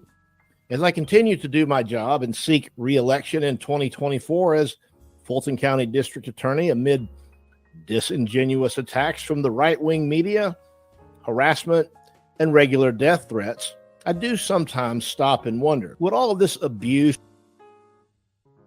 and vitriol be coming my way if I were a white man? Rob, I need to know. Can I count on you to help me stand up to these daily attacks in my re-election fight against a right-wing opponent?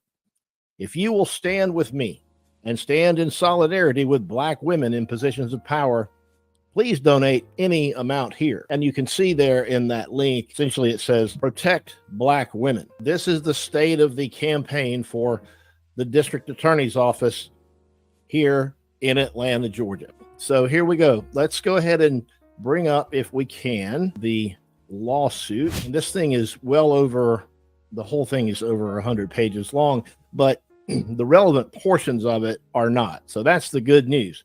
This is a lawsuit filed in the Superior Court of Fulton County. And by the way, one of the reasons that I'm doing this now is later this month, I think it's on the 25th, there is going to be a court hearing in Fulton County on this lawsuit. Okay. And so this lawsuit explains a lot of what Ashley Merchant did when she was investigating the allegations, which of course proved to be true, that Willis was having the affair with her paramour, Nathan Wade.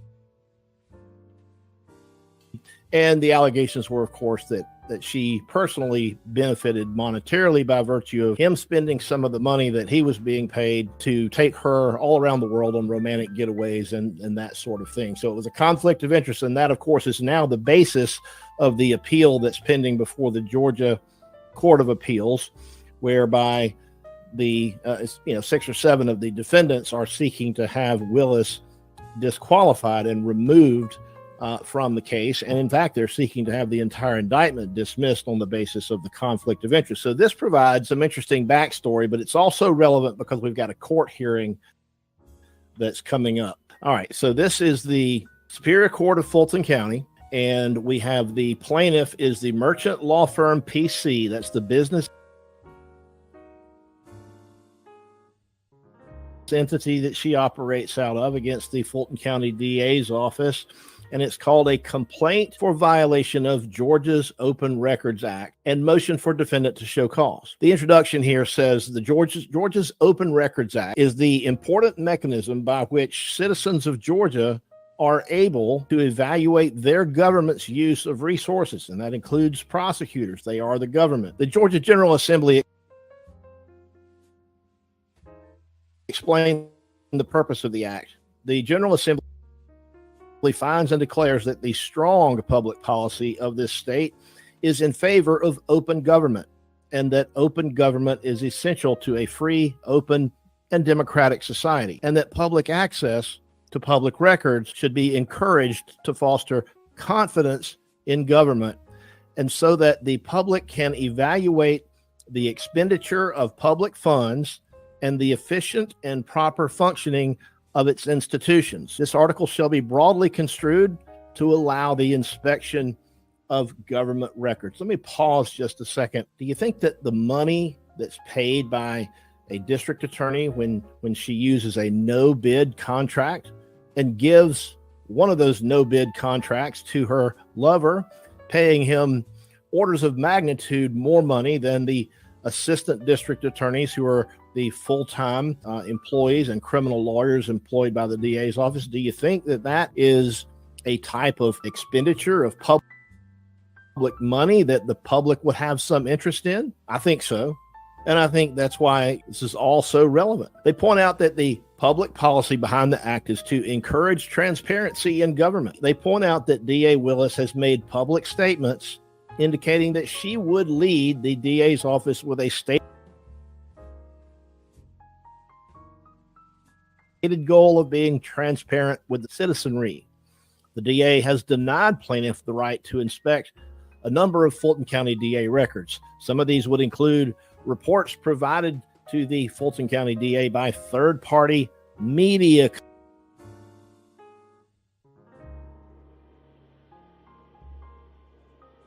companies that were hired with taxpayer funds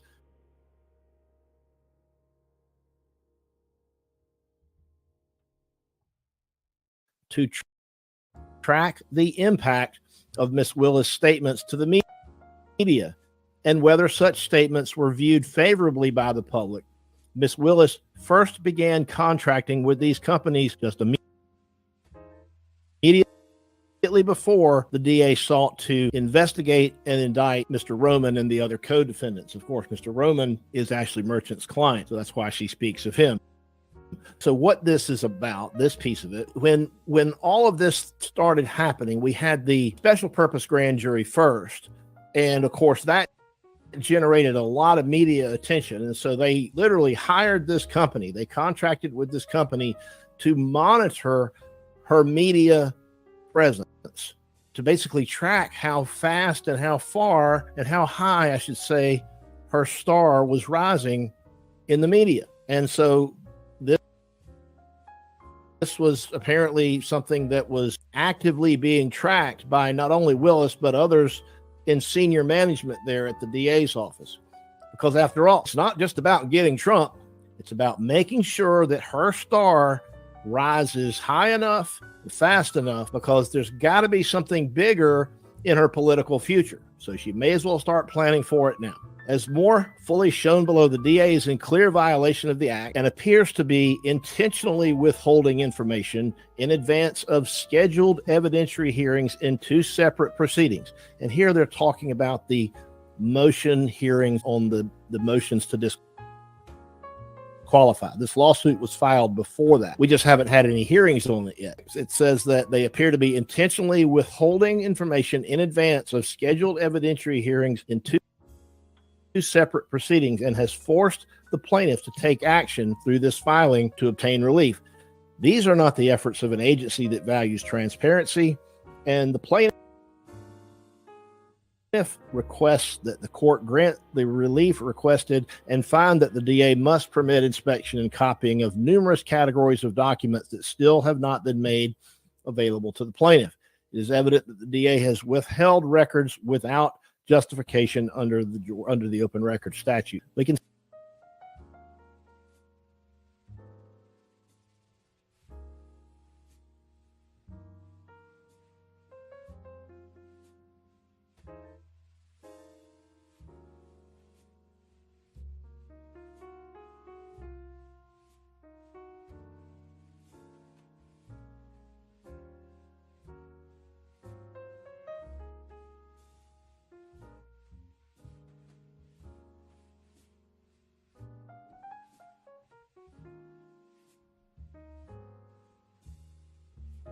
skip talking about jurisdiction and venue, but it is important, like they stated here in paragraph 10, each of the records sought by plaintiff in this action is considered a public record. We're not dealing with confidential things. We're not dealing with like Brian Steele's notes that they tried to snatch away from him in court the other day. We're talking about public records.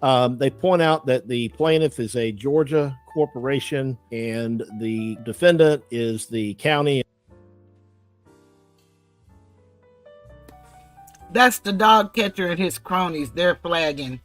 I was told if you hit the love and the 100, one of those buttons over there, that kind of helps it stop buffering so much. But that's the haters. That's all that is. I hope that it's not too disturbing for you guys. Let me know if it is.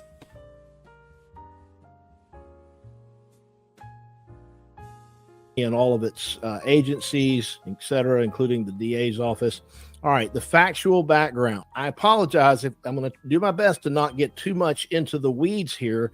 And it's not my intention to just read this stuff to you. You can read it on your own, but some of it is absolutely critical to talk about it and to do it right. We've just got to dive in here. So she represents Michael Roman, who's one of the defendants, and the evidentiary hearing was scheduled for April 15th of 2024 on Mr. Roman's motion to dismiss the indictment and to disqualify the DA and the special prosecutor, Nathan Wade, from further prosecuting Mr. Roman in that case. Roman has asserted that Willis and Wade should be disqualified because Willis used taxpayer money to pay Wade, with whom she has had a romantic relationship at the time, and in turn has received financial benefits from such payments in the form of vacations, hotel stays, and other personal gifts. Roman believes that Willis' use of money budgeted to the DA is of utmost importance in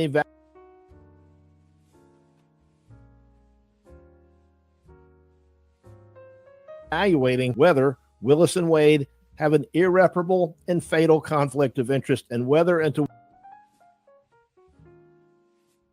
what extent Willis has otherwise used public monies for personal gain. In an effort to intentionally stall plaintiff's inspection of various categories of documents prior to the evidentiary hearing, the DA has refused, without adequate explanation, to provide the plaintiff with many of the requested materials that are known to exist. You see that? She says that she knows they exist. She's not just making this up. And she says that they're not subject to any exception to the act that would otherwise keep them from being something that had to be turned over under the open records laws. In paragraph 19, they point out that on September 1st, as a matter of fact, of 2023, Ashley Merchant requested certain public records from the Fulton DA's office. She used the Public Records Center electronic portal. This was some type of online system that Fulton County used, and it was assigned the various request number. The September 1st request sought any and all bids, contracts, or agreements for the appointment and payment of the following contract: the law offices of Nathan Wade, Christopher Campbell, PC, Cross Firm, LLC, Anna Cross, that's one of the other special prosecutors, Bondurant, Mixon, and Elmore, LLP, which is a law firm, and one Terrence Bradley. Most of these are people that we've talked about before, and you're probably familiar with them.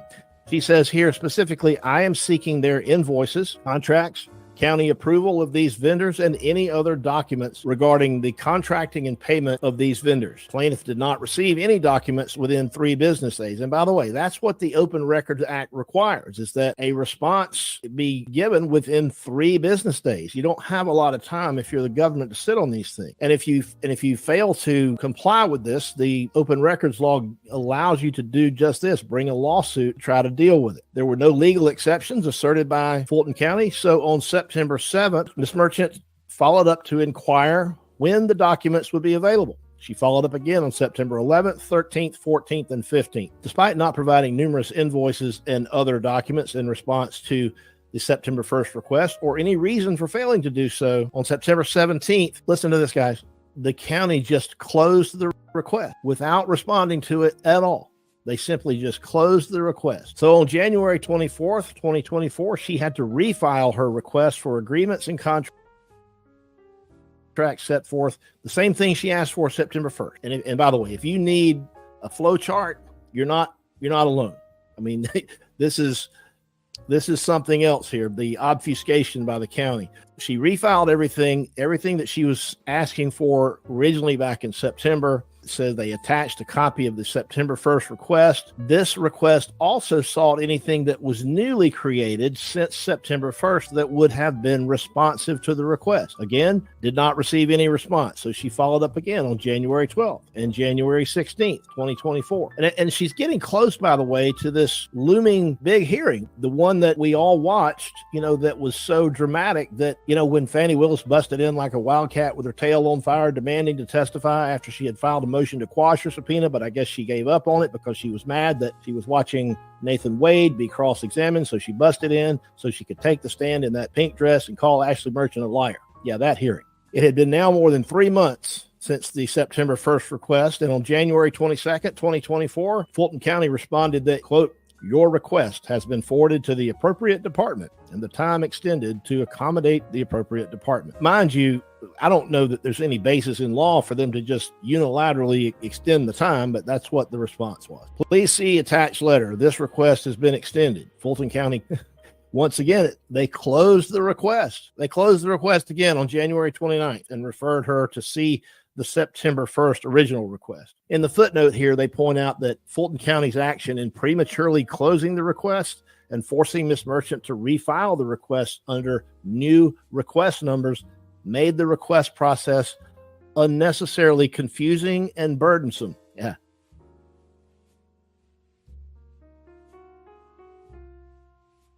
Yeah, you think? One can only assume this was done intentionally with the hope that Ms. Merchant would simply accept that the request had been closed and go away. Thankfully, she did not, because it is evident that numerous additional responsive documents were, in fact, in possession of the Fulton DA's office and had not been provided. The open records process itself appears designed to, I think they're referring to the process in Fulton County, appears designed to deter Georgia citizens from accessing public records, and it flies in the face of the transparency and the openness that the Open Records Act requires. On January 14th of 2023, Ashley Merchant had to file yet another request associated with the September 1st request because the prior request had been prematurely closed. The new request had a different number. 4 days later, on January 18th, Fulton County responded, please log into the portal and see responsive document. That response provided only one contract for John Floyd, and then they closed the request. They closed it out. They did not provide any of the documents that were asked for except for one contract for one of the other prosecutors, John Floyd. And then they just closed it. So finally, on January 29th, Fulton County wrote in the records portal with regard to the original. Now they're going back to the original September 1st request. And they say, please log into the portal to see the attached documents. See Exhibit A to this lawsuit. And they point out here that numerous documents were provided in this response, but numerous documents were still outstanding. To date, the following items remain outstanding under these requests, which have been pending for almost 5 months. And the statute says you've got 3 days. And here they are 5 months later. And this was as of when this lawsuit was filed. That was 4 or 5 months ago. Invoices for July 2023 through December 2023, despite Nathan Wade having received payments for those months. Invoices for Terrence Bradley and across his current contract, as the contract provided to Ms. Merchant had ended on June 30th, 2023. Current invoices for Anna Cross.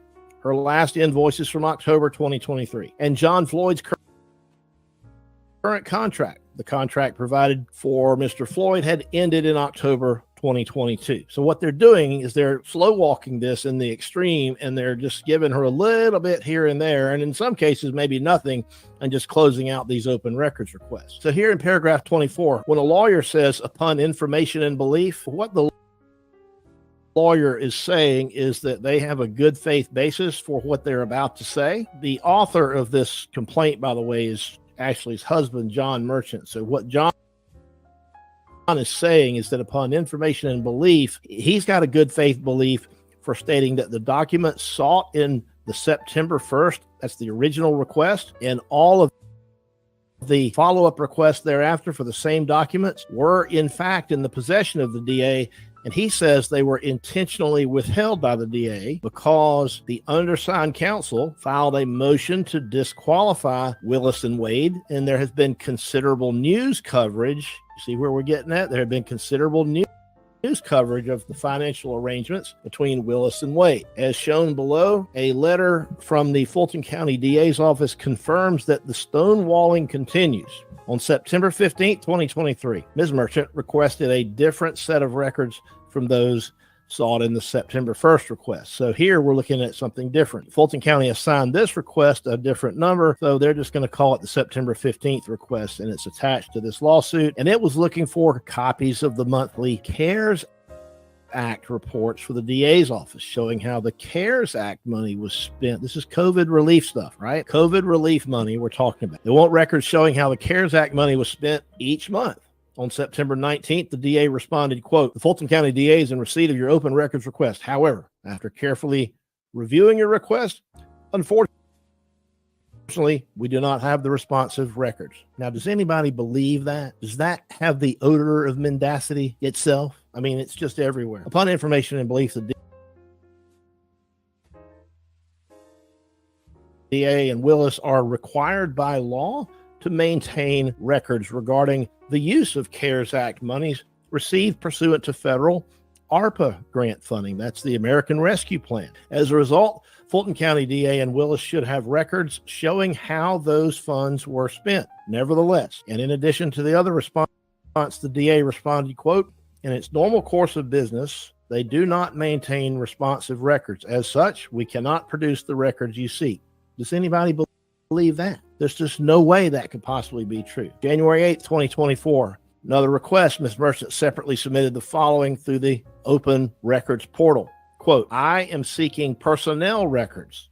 I am requesting a list of all attorneys with their names and their dates of hiring that were hired by the DA since Ms. Willis became DA, including the date hired. Now, before I go any further, a lot of you people may have worked in human resources at some point in your life. If not, you've interacted with human resources. You've had jobs. You've hired people. You know good and well when you hire an employee, particularly if you're going to work for the government, there is records of that hiring. There's records of payroll. There's records of resumes. There's all kinds of records that are associated with hiring of personnel. And when you're talking about looking at 2 or 3 years at the largest DA's office in the state of Georgia, you know they've got personnel records, don't you? They have to. Let's see what they have to say about that. So 10 days later, on January 18th, the DA responded, please log into the portal to see responsive letter. No responsive records? This office, in its normal course of business, does not maintain responsive records. As such, we cannot produce the records that you seek. They're saying that they don't keep records of the people that they hire. Unbelievable. And the reason they don't keep records because she didn't hire anybody. That's that line item I was telling y'all she asked for. All that money for the lawyer she needed that she keeps telling all the people when she gets up to do her campaigning to the public. They need to give us more money to hire what we need, the staff we need, so we can get people out of jail because they got people still in there over 1 or 2 years unindicted. People who've never seen the judge. Never seen the judge. L.A. Pink is going to court with one guy who's been there for, I believe, 5 years. He's never seen a judge. And they keep putting them off, but she said that the court date is coming and she's real optimistic about it. Those people are really working hard for the people.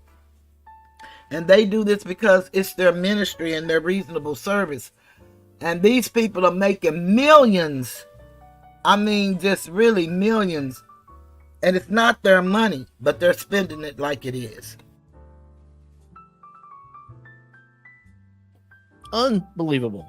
This request was sent because Willis had made a presentation to the Fulton County Board of Commissioners in 2021. She made a big production, guys. She had a PowerPoint and everything talking about how she needed all this money from all this COVID relief money,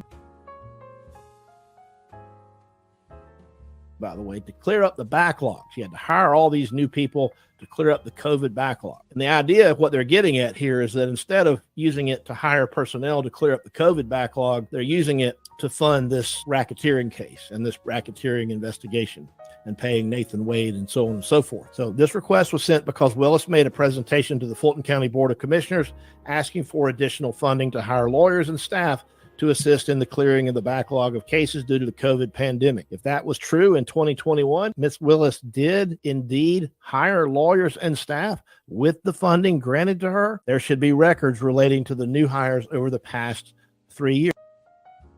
Well, of course there should be. Of course there are. So on January 8th, 2024,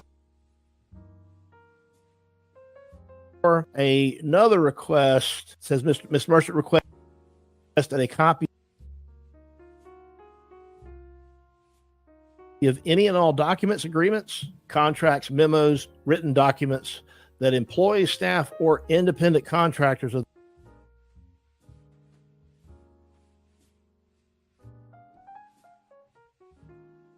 the DA's office have been required to sign regarding speaking to the media and or confidentiality. We're talking about non-disclosure agreements, otherwise known as hush money agreements. On January 9th,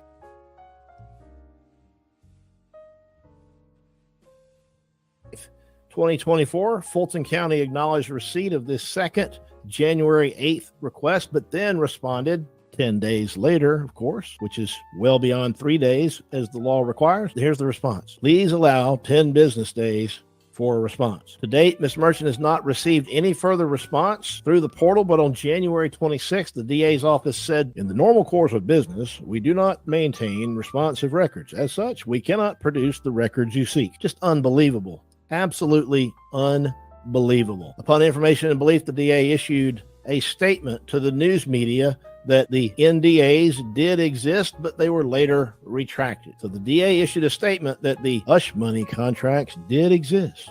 All right.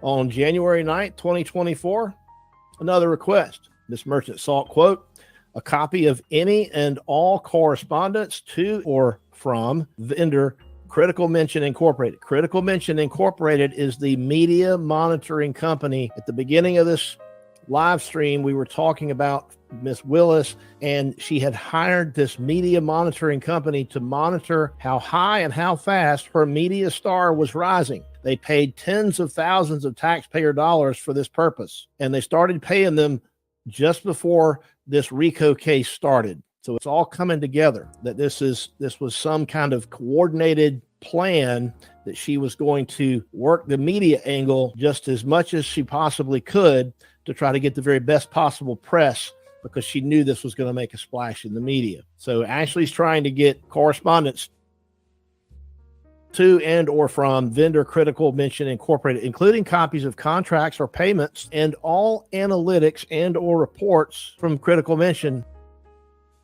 to any member of the DA's office. So she's wanting the payments made to Critical Mention, and she's wanting the reports that Critical Mention provided to the DA's office showing how high and how fast Fannie Willis's star was rising. So that's what that's all about. And on January 12th, 2024, she made clear she was asking for, quote, the analytics that were provided by Critical Mention.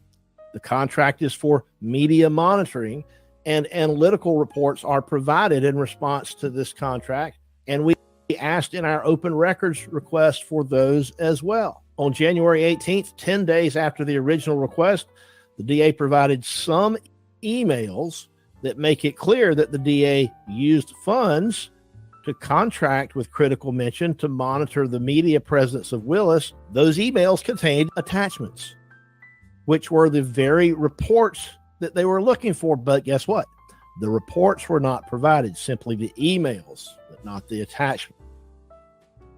And then guess what? They closed the request before it was fulfilled. With regard to this media monitoring situation, so like, for example, with this channel of mine with Inside the Law, I have certain reports that I can look at. I can see the analytics. I can see the metrics. I can see what's working, what's not working. And I use it to make changes to hopefully bring you a better product. But I use these analytics to try to do better every time and to try to not repeat something that's not working, or to try to repeat something that is working. And so they were doing the same thing here with this media monitoring company. They wanted to see what Willis was doing that went well, what didn't go so well, so that she could, again, make sure her star would rise as high and fast as possible, using taxpayer money to do it. That's what it's all about. 29. As a result, this forced Ms. Merchant on January 18th, 2024 to refile the January 9th request. The refiled January 9th request is attached to this lawsuit. She specifically states that she sought, quote, the analytics and documents that are clearly referenced and attached to those emails. She also noted that it appears from the emails that Jeff DeSantis, Fannie Willis, Jeremy Murray, and Pallavi Perkayasha, I'm sure I mangled that, or Robin Bryant and Rita Kepler may all have accessed those reports on a regular basis. These reports are of public media and are paid for by public funds and subject to open records. The DA. Robin Bryant is Miss Yurty, the one who let them know that they had been in a relationship for at least 2019. A responded by stating, relates to the records you seek, this office, in its normal course of business, does not maintain responsive records. As such, we cannot produce the records you seek. As it relates to your request to view electronic communications, your request as written is not reasonably calculated to locate the records you seek. Does that sound like a bunch of gobbledygook? It is. And by the way, they're literally saying they can't produce the records you seek because they don't maintain those records, even though they've already provided her the emails showing that they actually have the records. It's the blind leading the blind, and it's so dishonest. It's just stunning. Since the Fulton County DA provided the emails that contain the attachments, the emails and the attachments are, well, that's what I just said. They're obviously kept in the ordinary course of the DA's business, so it's not clear why the attachments and other responsive materials have not been provided. Also, Ms. Merchant has never requested to view electronic communications, so the basis for withholding the documents without merit appears designed to keep Ms. Merchant and the public from seeing the content of the reports and other data provided by Critical Mention. Neither Fulton County DA nor the Fulton County itself provided any legal objection to producing the requested documents within 3 business days as required by law, so they have waived any right to withhold the documents on any stated basis. Merchant resubmitted open records request, the January 14th request, which sought any and all contracts, agreements, vendor documents, communications between any county entity and a vendor called TV Eyes Incorporated. TV Eyes Incorporated is another company that provides analytics similar to Critical Mention. So in response to that, they finally said, your request is being reassigned to the district attorney's office for response. I mean, is this just the runaround? I mean, she's literally getting the runaround from everybody at every turn. On January 25th of 24, the county stated, please log into the portal to review the letter attached. And it says, this request has been extended. Neither Fulton County nor the DA has ever provided any documents in response to the January 14th request. So this request remains outstanding, even though it's now several weeks old. Remember, folks, the law says they've got to provide these records within 3 business days. You know, it ought to be a crime, by the way, to violate Open Records Act in such a way. On January 16th, 2024, Ms. Merchant submitted open records requests, which requested a copy of any and all vacation or time off requests for Fannie Willis from January 1st, 2022 until the current day. Merchant was told that it would take 10 business days. Therefore, responsive documents should have been provided by, according to that timeline, January 26th. However, on January 26th, the DA's office said, in its normal course of business, does not maintain responsive records. As such, we cannot produce the records you seek. Gobbledygook. More of it. On January 16th, 2024 at 1:26 p.m., Ms. Merchant requested reports and itemization that was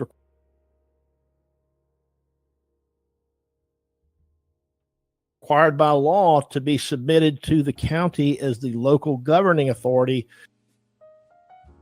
showing what was done with, this is important, all property and funds obtained through asset forfeiture, including reports showing where the funds were spent and who was paid. Yes, it is very true. They have to keep up with that stuff. They have to account for it to the penny. On January 26, 2024, 10 days after the request was submitted, the DA responded that responsive records are attached. And they noted that we believe that you're seeking the office's equitable sharing agreement and certificate. Nope, that's not what she was looking for. So they gave her the wrong stuff. They gave her some document she didn't ask for, and they pretended to have complied with it. Ms. Merchant was not seeking the equitable sharing agreement, but was instead seeking records of the forfeiture fund, accounting for the funds used to pay independent contractors Nathan Wade and Anna Cross. See, they're paying Wade and Cross, according to this lawsuit, out of seized asset forfeiture funds, and that could be a problem. Wade was paid on July 15th, 2022, August 12th, 2022, September 23rd, 2022 from unit name confiscated funds. The fund was seized property - law enforcement under code 440. Cross was also paid out of the same fund on 2 different dates. The DA has not provided any further documentation in connection with the first January 16th request. You see where this is going, folks? Look, what we're seeing here is we are seeing just obfuscation after probably lie after another obfuscation after another lie, all designed purposely, I think, to keep her from finding out the truth about all this. Now, remember, what is the base? If you look at this racketeering RICO case, what is the basis for it? Really, at its very heart, she's alleging that people, Donald Trump and others, made false claims, and that at the core of this racketeering case is false claims about the election. Notwithstanding the probable, likely, definitely 100% certain false testimony that was given in court and the odor of mendacity, we probably have some false statements made here in connection with these open records requests. I mean, the hypocrisy knows no bounds. January 17th, Merchant requested copies of travel reimbursements, requests for reimbursements, communications regarding and proof of reimbursements for Fannie Willis for the purpose of period 2020 through the present. On January 26th, the DA's office responded that in its normal course of business does not maintain responsive records. As such, we cannot produce the records you seek. All right. So on January 17th, 2024, she asked for any and all correspondence communication between purchasing and the DA's office. That will be the county purchasing office and the DA's office for 2021 until the present regarding outside counsel. That's Wade, including payments, requests for payments, and the process for hiring and bids, if any. Of course, we now know this is all no bid contract. And basically, she wanted documents dealing with the process for hiring and paying outside counsel. Merchants specifically referenced this to include, quote, the referenced retraining of the district attorney to include the referenced retraining of the DA by purchasing department that was discussed during the Board of Commissioners meeting in November 2023. Again, the response in the normal course of business does not maintain responsive records. As such, we cannot produce the records you seek. It's like a broken record down there. In January of 2024, in order to summarize all of the outstanding pending requests, missing documents, and materials, Ashley Merchant sent a letter to both Fulton County and the DA asking that all pending requests please be resolved and documents produced by the close of business on January 26, 2024. Apparently, in response, the DA sent its January 26 letter, but failed nonetheless to provide most of the requested documents. At no time prior to 3 business days following receipt of any of the above requests did the DA raise any legal objection, cite any exception that would apply for failing to provide the requested documents, or otherwise provide justification for failing to provide responsive document. And here we go into the specific counts of the lawsuit now in the Open Records Act. Again, they point out all public records shall be open for personal inspection and copying, except those by order of a court of the state or by law are specifically exempted from disclosure. And again, they never cited any legal exemption from disclosure. Under the law, the agency shall, doesn't say may, it says shall produce for inspection all records responsive to the request within a reasonable amount of time, but not to exceed 3 business days. Can you see how far outside the bounds of the law the DA's office is here? I mean, we are not anywhere close to being in compliance with this statute. It says an agency's use of electronic record-keeping systems must not erode the public's right of access to records under the Act. Agencies shall produce electronic copies of, or if the requester prefers, printouts of electronic records or data from database fields that the agency maintains using computer programs that the agency has in its possession. Defendant has failed to properly and timely respond to the plaintiff's request under the Open Records Act. None of the records sought from the defendant are subject to any exception. Defendant has refused to provide plaintiff access to those records for an unreasonable amount of time and without a proper legal basis. Defendant has no legal basis to withhold responsive documents. Defendant is acting intentionally and in an effort to hide from public view documents showing how the Fulton County DA has spent public monies related to the operation of the office of the Fulton County DA. Defendant is in possession of additional documents and materials that are responsive and which are not subject to any exception, but nonetheless have not been produced. Defendant has acted in violation of the Act without justification and continues to act in violation of the Act without justification and will continue to act in violation of the law unless the court intervenes to compel defendant's compliance. So the plaintiff's asking the court for an order compelling the DA to produce all the records for an in-camera, that means in-chambers inspection, and to appear before the court and show cause why the requested relief should not be granted in stanter. That means immediately. The exhibits to this are basically copies of the printouts from their portal that you can see where it says status here. Look at this one. This is the first one, like complete records released, when of course we know that they weren't. But there's a letter that I think is important. We don't have to go through all of these emails. There's a letter that they reference All right, so here we go. January 26, 2024. The office of the Fulton DA has received your letter dated August 24th. Well, that can't be right, because the letter was written January 26, 2024. They must mean January 20. So it's a typo. The office of the DA has received your letter dated what looks like it should be January 24th, 2024. Despite consistent communication, you imply that this office has failed to meet its obligation under Georgia's Open Records Act. No, I don't think they're implying anything. I think they're outright saying it. We respectfully disagree with your disingenuous implication. They're calling her a liar again.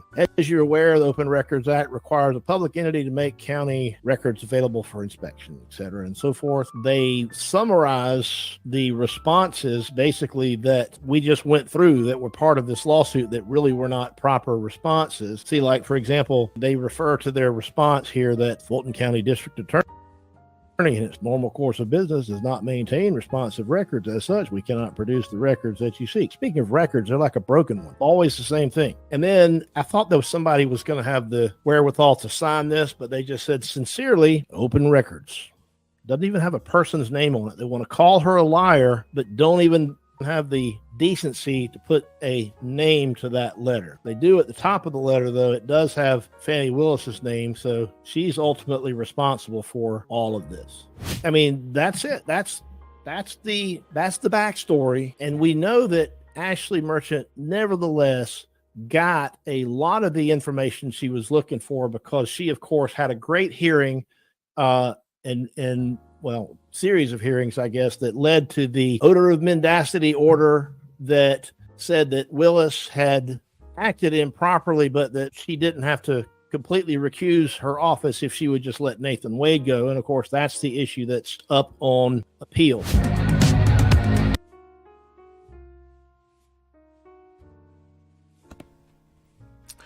Okay, so now we see about her and all the money and how she's just really squandering the money because she doesn't want to give an account for the money.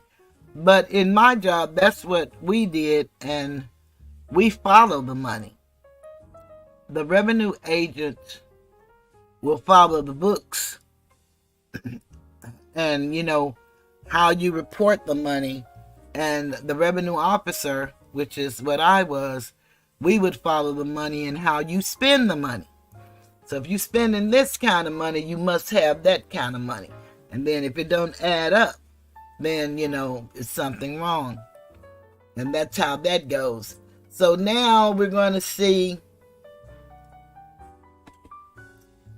Let's see. I think we've seen all of those. We're on our last video. We did real good timing. We're on our last video. And so let's look at it. And this is where Melanie is going to go crazy. She tickles me. And she and Professor Nez has the best names for these people that I've ever seen.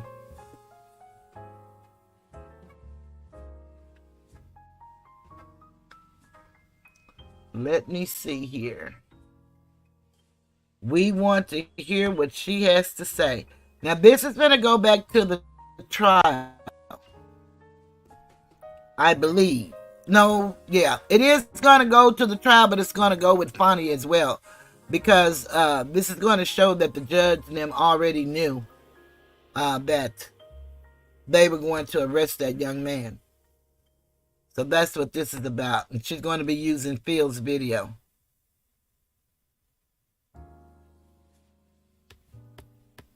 Let me check, make sure this is Melanie. No, that's Phil. Did I take Melanie down? I might have taken her down. Let me just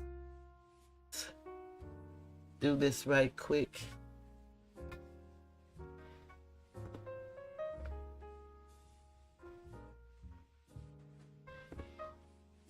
Give me 1 second.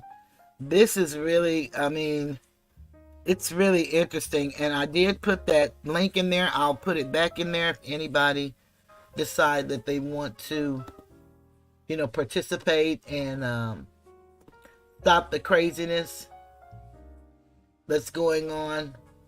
We can only do our part. And, you know, if you are a person that don't do that, then don't feel bad about it. Don't make nobody make you feel bad, because that's not what you do. You just do what you're purposed in your heart to do.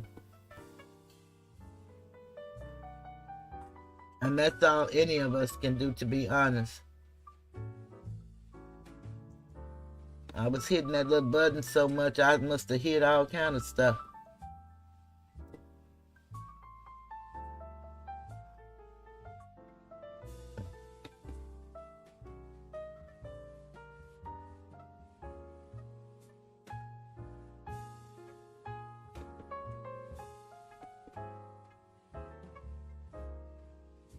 I'm almost there, y'all.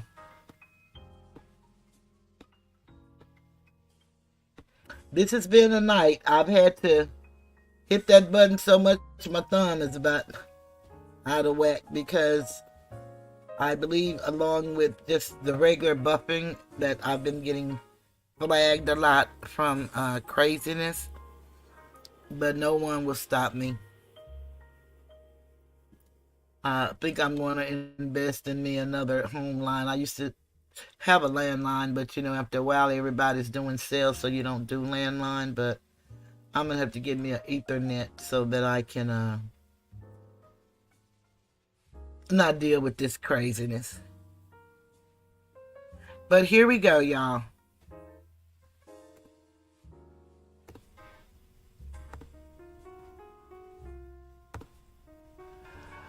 Melanie is so very funny, and she's good.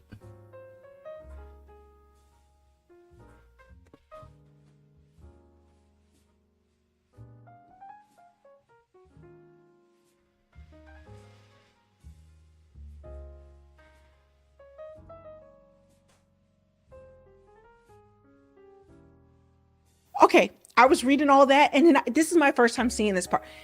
Deputies may have been instructed to turn off their body cameras.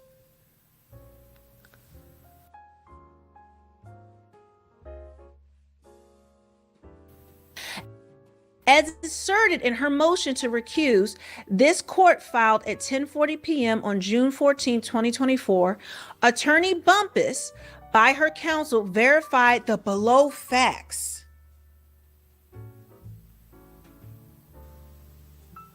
Guys, so we know who told now, unbeknownst to the affiants, Mr. Williams or anyone else on the defense.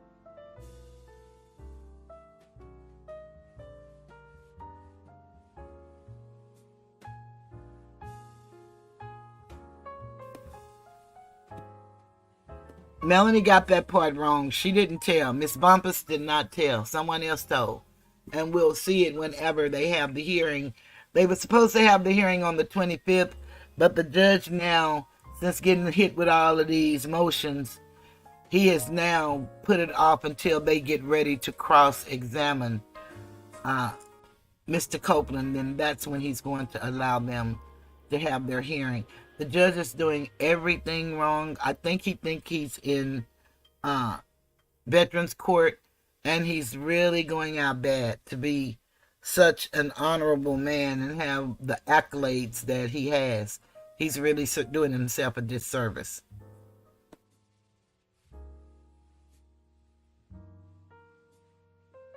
Side of this case, the court met in its chambers with Mr. Copeland, his counsel, Lawyer Love, and Lawyer Hilton, and at times,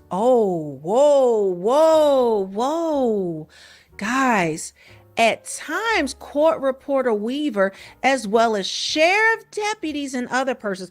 So the court reporter Weaver, that blonde lady that sits there, she was in there at times, but not the entire time. So they can hide things off the record. Ladies and gentlemen, you're going to want to watch this entire video. These are the details. Brian Steele finally reveals the details of what happened in an ex parte meeting. We've got bits and pieces, but what you're going to hear in this is going to blow your mind. The corruption is just insane. This is part 3 in a series that I was doing, going over the motion that Brian Steele filed for the judge to recuse himself and for there to be a mistrial. But it looks as though this is an entire conspiracy from top to bottom. So let's get into these details. Make sure you're subscribed. You're not going to want to miss out on any of my updates that I bring to you, and how the entire Fulton County system is a cesspool of corruption and crimes. And I personally believe that it's going to explode all the way up to the governor's office when we're done really digging into what has been going on. So let's get into it. Order of contempt and incarceration for Brian Steele. During the proceedings of the above styled case on the afternoon of June 10, 2024, one of the 2 representatives for defendant Jeffrey Williams, Mr. Brian Steele, took to the podium and stated to the court that he had been informed of an ex parte communication which took place in the court's chamber that morning. The only parties present for this ex parte matter were the court official, court reporter, and representatives from the state's witness, Mr. Kenneth Copeland, and counsel for Mr. Copeland. That is not Kenneth Copeland, the infamous televangelist. That is Little Woody. In addition to the court's serious concern with how this information was improperly disclosed to defense counsel, Mr. Steele made several claims regarding the sum and substance of the communication that the court found troubling. The court is basically Thug Glanville.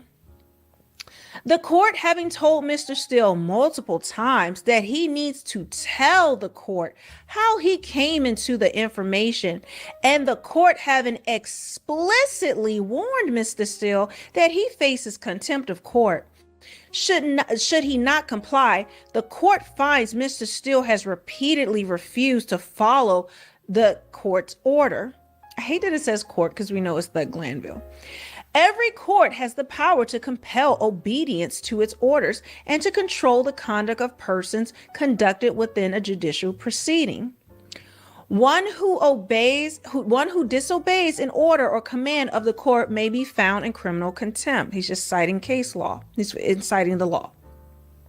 Before a person may be held in contempt. See, Thug Glanville likes this first part. This is the only part he knows about contempt. He doesn't even know the difference between civil and criminal contempt. This is how dumb he is.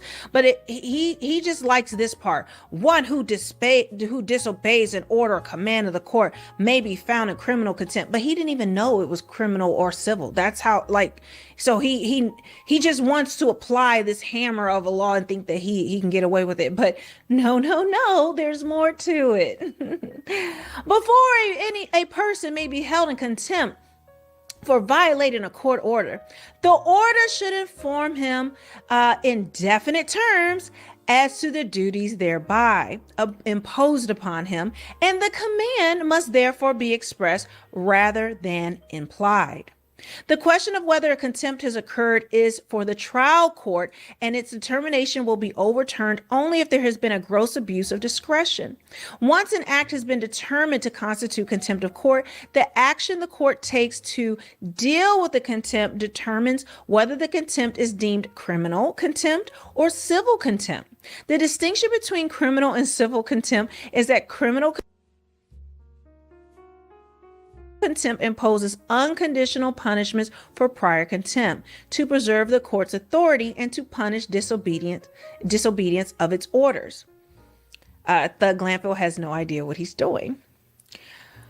Accordingly, it is hereby ordered that pursuant to the court's authority under blah, blah, blah, the court holds Mr. Steele in direct criminal contempt for failure to comply with the court's order.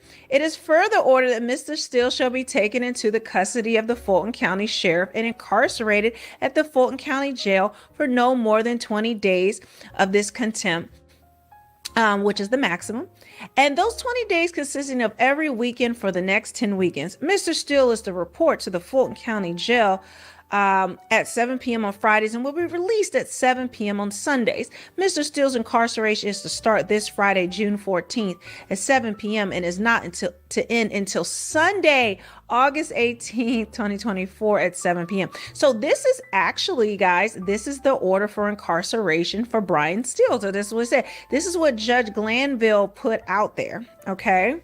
But he's so dumb. He didn't, again, he wrote this short thing, but this is after he had to get schooled on what the type of content was, what was going on. But let's continue. So this is the thing that violated the rights not only of the of Young Thug and the co-defendants, but it also it violated Brian Steele's rights. And this is just nonsense. And it said he even put in here that he demanded this. This is like, I mean, the fact that he even put in here how he demanded, how he came into that. He admits in this that he had an illegal meeting, and it's just insane.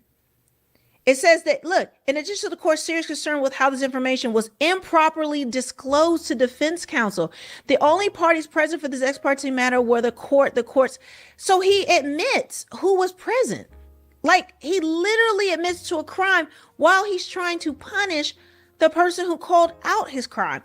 This is how insane this man is. The Honorable Urinal, that's what his name should be, Urinal, not Ural, Urinal Glanville, Chief Thug. All right, so that's Exhibit A. Let's go to Exhibit B. So this is now going to be the joint affidavit of Brian Steele and Keith Adams. Both of these are attorneys for Young Thug, Jeffrey Williams. And this is going to go into the details of all that happened, and how this supports their argument that this needs to be a mistrial and that this judge should recuse himself. Just that order of contempt that the judge did, where he's admitting this, is in. I don't even know what to say.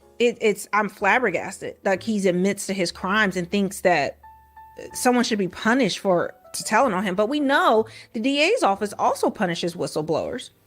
If you don't know about what happened with that, you need to know about how Fannie Willis persecuted and fired and stalked, according to the whistleblower, after, her telling her she can't use $500,000 that was earmarked, that was granted by the federal government, to be used for an at-risk youth center for gang violence prevention.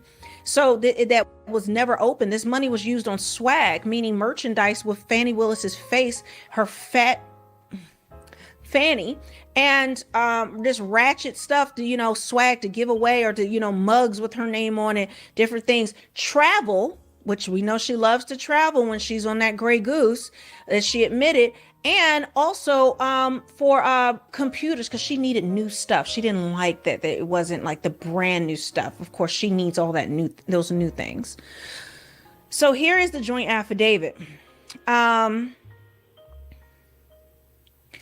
So it says on Monday, June 10th, and thereafter, affiants learned the following events, and in fact occurred outside of Mr. Williams' presence and outside affiants' presence, and in a star chamber-like environment.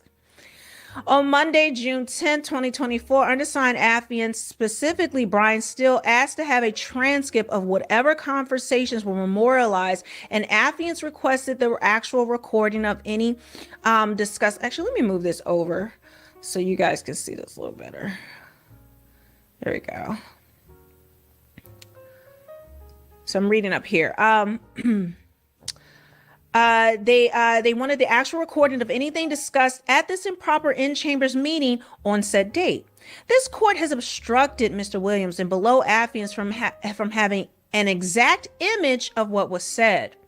This obstruction alone shows that this court is biased, as there is absolutely no privilege in communication in this court's chambers, as this court argued on June 10th, 2024. And there is certainly no attorney-client privilege under any stretch of the imagination that this court asserted. This obstructionist conduct by the court shows bias, and that this court is intrinsically intertwined in the facts of this case and has prevented Mr. Williams from due process, fair trial, and effective assistance of counsel, right to know every material and critical happenings in his case. Further, this court, by its words used on the record when speaking in open court with affiants, as well as the court's silence, as well as lawyer Love's statement in open court, clearly demonstrate that the facts below are true and accurate. Meaning, when Brian Steele brought this forth for the first time, when the judge got upset and was threatening him, that no one denied it. The Judge Thug Glanville didn't deny it, nor did the DA's office, nor did the prosecutors deny it. He just kept demanding, who told you, and that they actually sat silent, the prosecutors, and you should see they were just kind of looking at each other. Ms. Hilton was holding her head down, and the other one, Love, was like trying to whisper and trying to figure out, and even grinning like, we got away with it and we're going to continue to get away with it. It's like it's delusion at its next level. Every legal expert that has given has talked about this case have never seen anything like this before. They've never seen it. Even a former U.S. attorney said they've never seen anything like this before.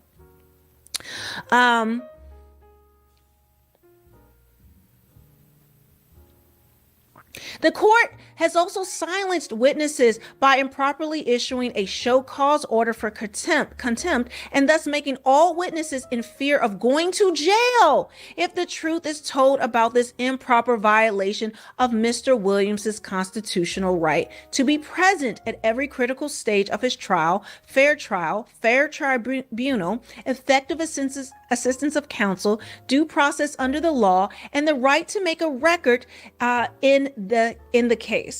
This court is biased. It must be recused. Further, the cross-examination of Mr. Copeland will include facts that occurred at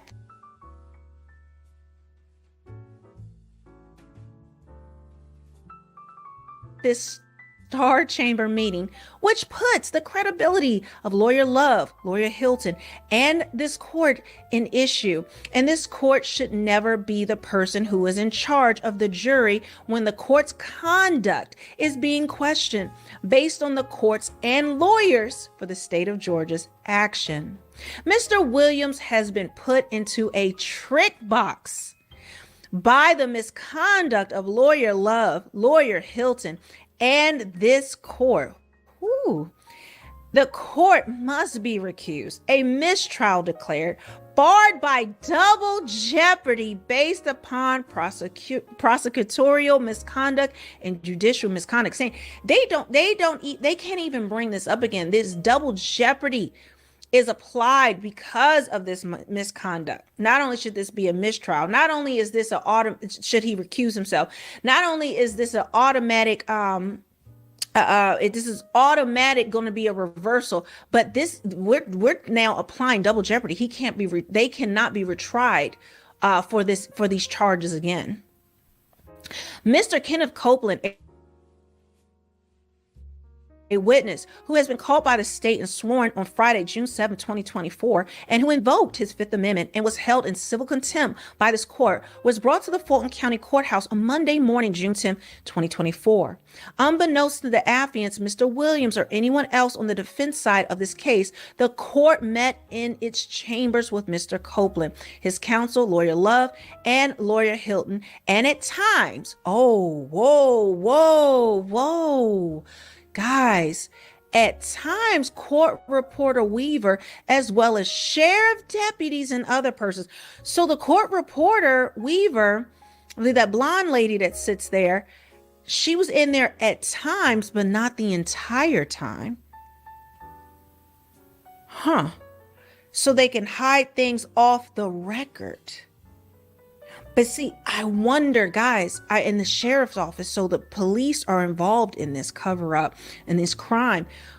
What's interesting to me, it says at times the court reporter and the sheriff were there, meaning did the judge send them out when they were saying other things to Woody that hasn't been reported, but we believe that the whistleblower who actually told Brian Steele about this meeting is the attorney for Woody. So his attorney is the one that told Brian Steele about this. And I'm wondering if the judge was thinking just part of this would be on the record, but no one would tell on them, so that when the record actually showed later on, it wouldn't include all the illegal activities that happened. But see, he did not realize that the lawyer in that meeting would actually go back and tell Mr. Steele word for word what actually happened. And I think that's what cut the judge off guard. If you get what I'm saying? So the judge knew at some point this will be on the court record, but not all of the criminal detail. I think because the first thing they said that he talked to him about was he gave him the stipulations that cover contempt of court and actually perjuring himself. And was the court reporter then taken out when all the other illegal things were done in that meeting? And the judge just thought that one part that could be kind of rough, it still was bad, but could have, been seen as, oh, I was just telling him what can happen to him, blah, blah, blah. It's my right as a judge to do that. He thought that would just be on the record. But when he found out all the other details were on there, that's what set him. I mean, he was already set off, but he couldn't believe that Brian still had that information. Whoa, that's important, guys. Do not gloss over this.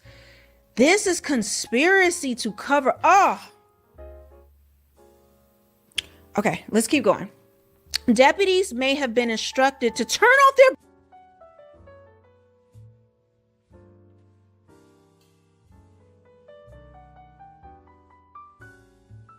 body cameras.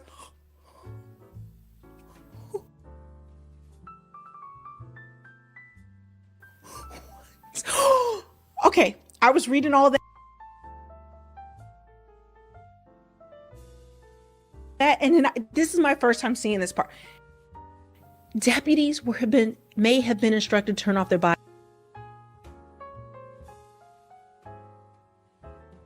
cameras.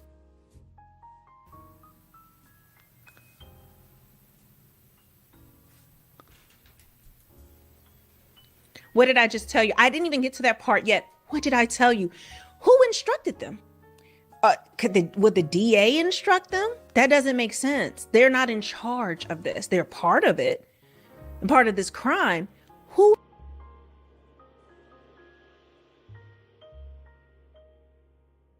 has the power to instruct sheriff deputies to turn off their body camera and they will comply? Thug Glanville. Woo.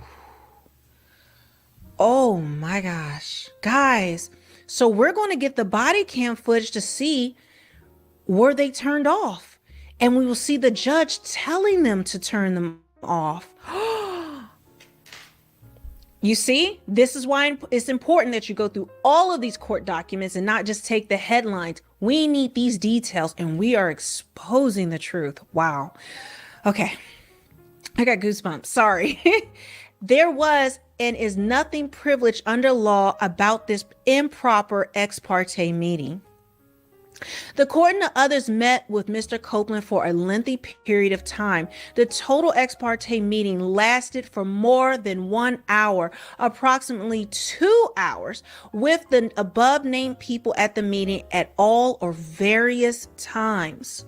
Mr. Copeland continued to make known his assertion that he would not testify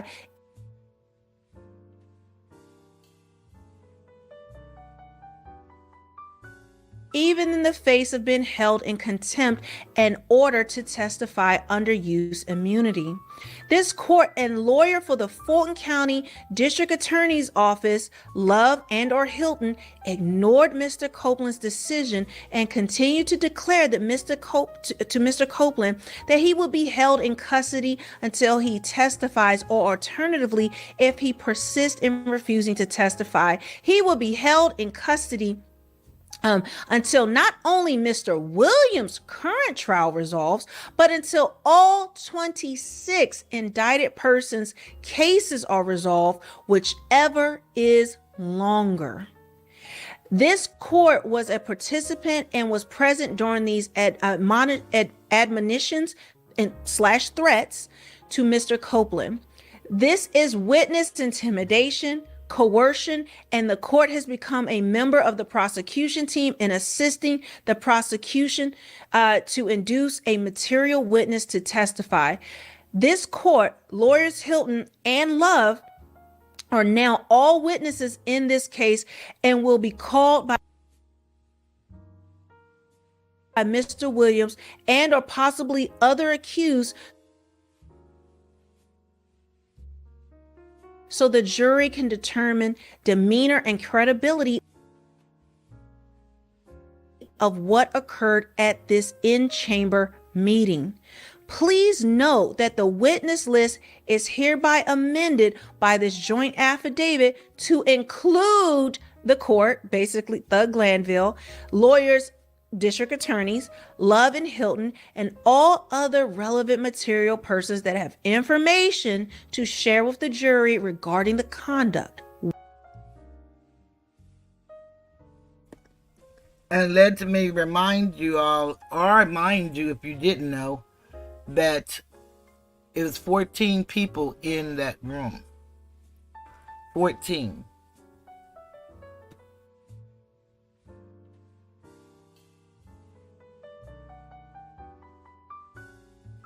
Now that is according to Miss Bumpus. From what I understand with her, she filed also to have the hearing quashed and to have her removed from any contemptuous acts.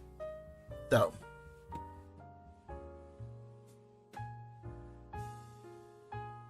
words and actions of this ex parte communication.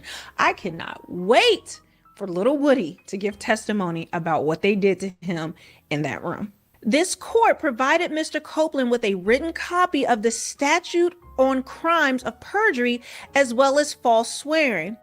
There is no subtle gesture and one that helped the this is no subtle gesture and one that helped the prosecution team to obtain their mission for Mr. Copeland to change his mind and testify. So when Thug Glanville gave him, that reminded him of the statute of the crimes of perjury that we talked about on false swearing, that we can't downplay that and say, oh, well, he's allowed to do that as a judge. No, there is just no way that you can see him doing this is anything other than coercion, as anything as others working as an agent of the state, of the prosecution, and working in cahoots with them is basically what this is saying.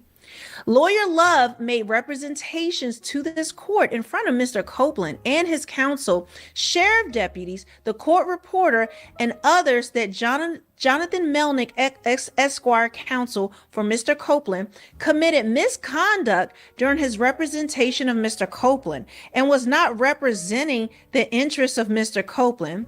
These are knowing misrepresentations by Lawyer Love to this court, which Lawyer Love continues to do, which biases this court in favor of the state and against the accused, their lawyers, and other members of the bar. Further, the court permitting Lawyer Love to speak ill of Mr. Copeland's counsel, again, I have to keep saying little Woody, in front of Mr. Copeland adds to the coercion and witness intimidation. This ex parte discussion violated Mr. Williams' constitutional right pursuant to Article 1, Section 1, I'm not going to go into all that, to the Georgia Constitution, to present at every material stage of this trial, the court and Lawyer Love and or Hilton speaking with Woody, a sworn witness, about his testimony and whether he would change his mind and testify, is clearly a critical stage of the proceedings. Guys, I'm getting tongue-tied. I've read so much. As asserted in her motion to recuse, this court filed at 10:40 p.m. on June 14, 2024. Attorney Bumpus, by her counsel, verified the below facts.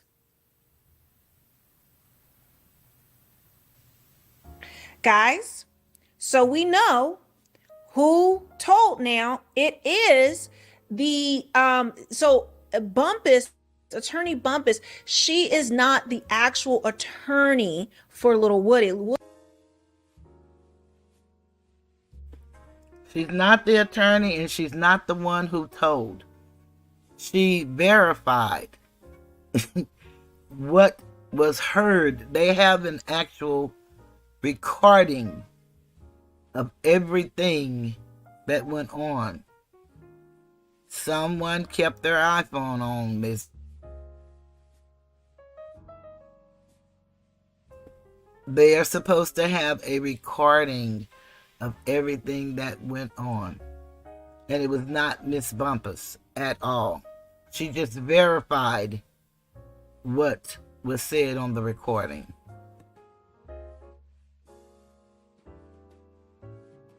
Little Woody's attorney filed in December that he would not be in, he could not be in court because he had tickets. He had a family thing that was planned.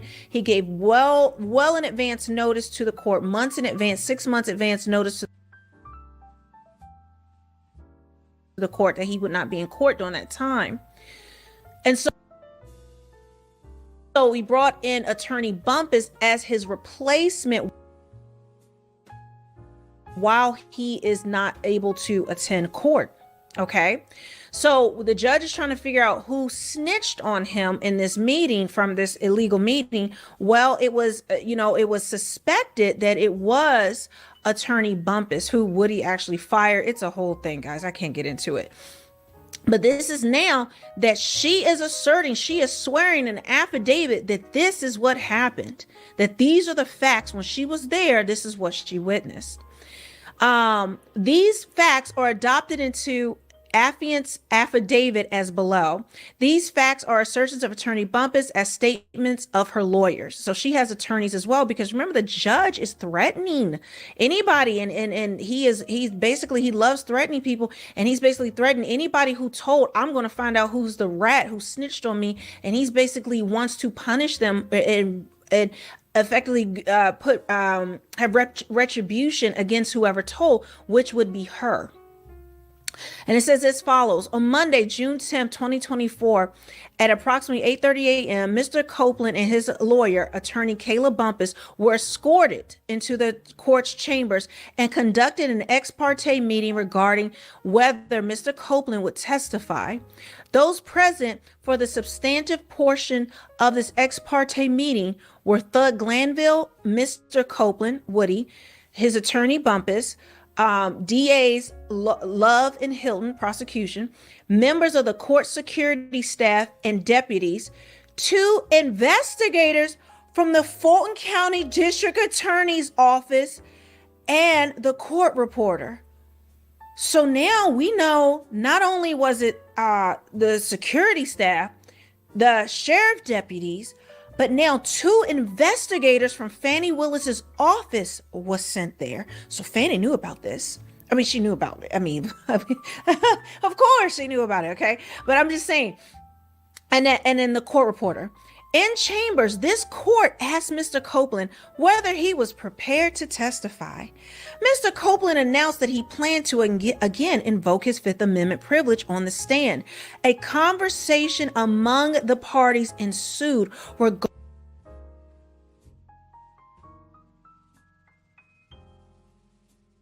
Mr. Copeland's understanding of immunity, how Mr. Copeland thought he may testify if he did not invoke the Fifth, and certain facts of the case. Once Mr. Copeland learned that he could be held indefinitely by the court if he refused to testify, not just 2 years as he initially believed, Mr. Copeland decided that he would testify. Mr. Copeland added that his testimony would be a lie. We knew that. Okay, I'm going to try to calm down. The meeting ended and the parties went to the courtroom. This court never assured that this Brady evidence would be revealed to Mr. Williams or his counsel, and Brady evidence includes the fact that this meeting occurred. Instead, this court takes the position that no information about this meeting should have been revealed to Mr. Williams, his counsel, or anyone outside of the Star Chamber where same occurred. This shows that the court has become a member of the prosecution team in an effort to thwart Mr. Williams' constitutional right to a fair trial and a fair tribunal and due process, and right to be present for each critical stage of the proceedings, right to call witnesses, right to present a defense, right to cross-examine witnesses on critical topics, including the fact that the facts of this case were discussed with the court during the intimidation of the witness. The court must be recused. The court and the prosecution have violated Mr. Williams, aka Young Thug's rights, and the indictment must be dismissed. After a mistrial is declared, as the court and the state has goaded Mr. Williams into moving for this mistrial recusal of the court. On Monday afternoon, June 10th, 2024, at approximately 1 p.m., once affiants made the above known in open court, the court refused to release the transcript of this improper ex parte occurrence, held Mr. Williams' lawyer in contempt of court, Brian Steele, ordered Mr. Williams' lawyer to serve the maximum period of time in custody for contempt, all in an attempt to intimidate Mr. Williams and his counsel from understanding and learning about the court's and the prosecution's wrongdoing. The court has become a material witness because undersigned counsel has the right for the jury to understand that this court met with Mr. Copeland and the prosecutors in order to convince Little Woody to testify against Young Thug. I feel like I want to use the nicknames because that's going to make it all the Mr. is like, okay, this is Young Thug and Little Woody. The improper ex parte meeting on June 10, 2024, with a sworn witness concerning the witness's willingness or non-willingness to testify, and this court giving the witness a copy of the law of perjury and false statements and discussing facts of the case is unforgivable. This is not an ex parte meeting that the court has had with affiants.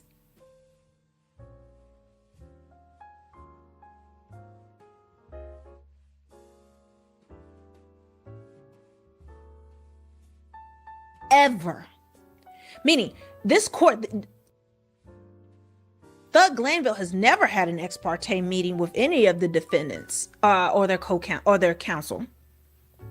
On the very few occasions that affiants have had an ex parte hearing with this court, affiants announced in open court that it needed to speak with the court ex parte.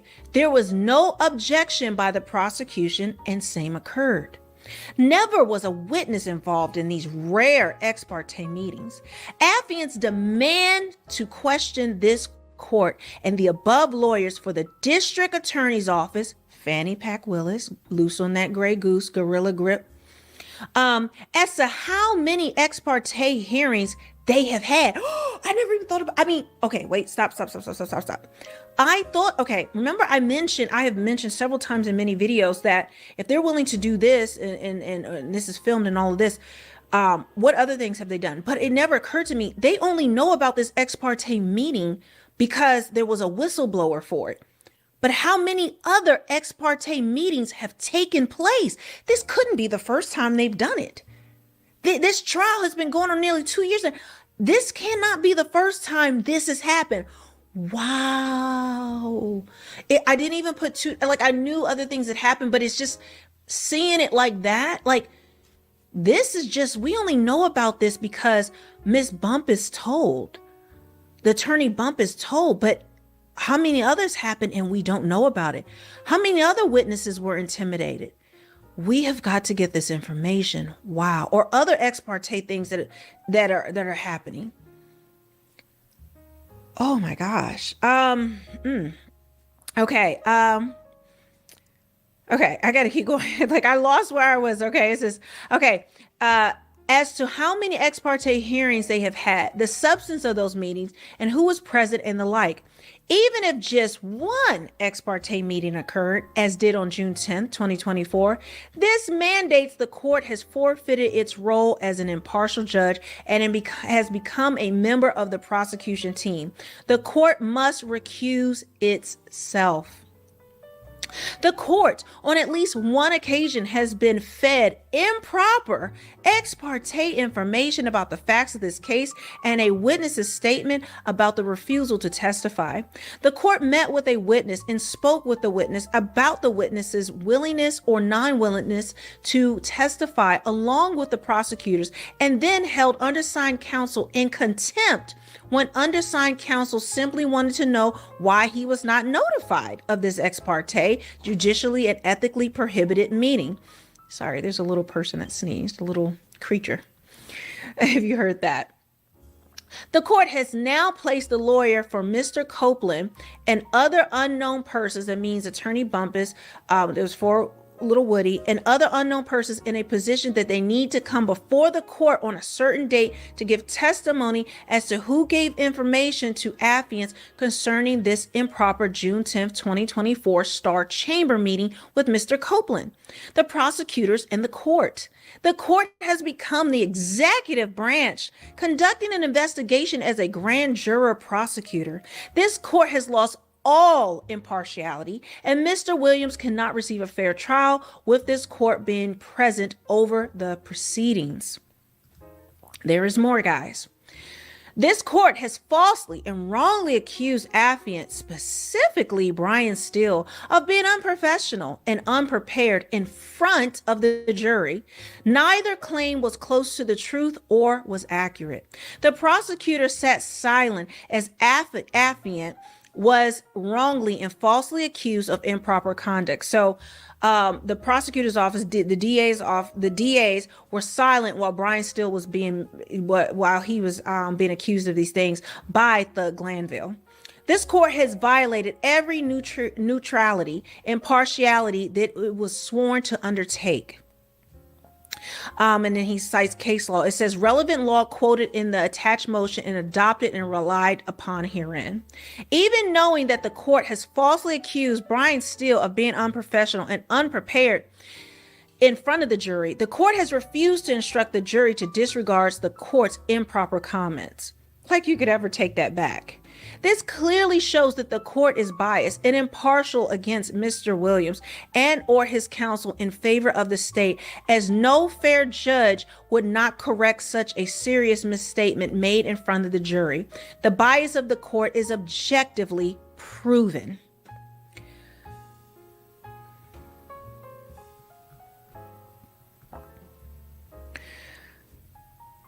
Okay, guys, hang in there. We just got one more page and then it's over. If you've been hanging on this long, make sure you subscribe, because this is a wild ride. I have so much more to bring you guys. Make sure you hit the notification bell as well. When Mr. Copeland took the witness stand on Friday, June 7th, 2024, he refused to testify and was taken into custody by this court.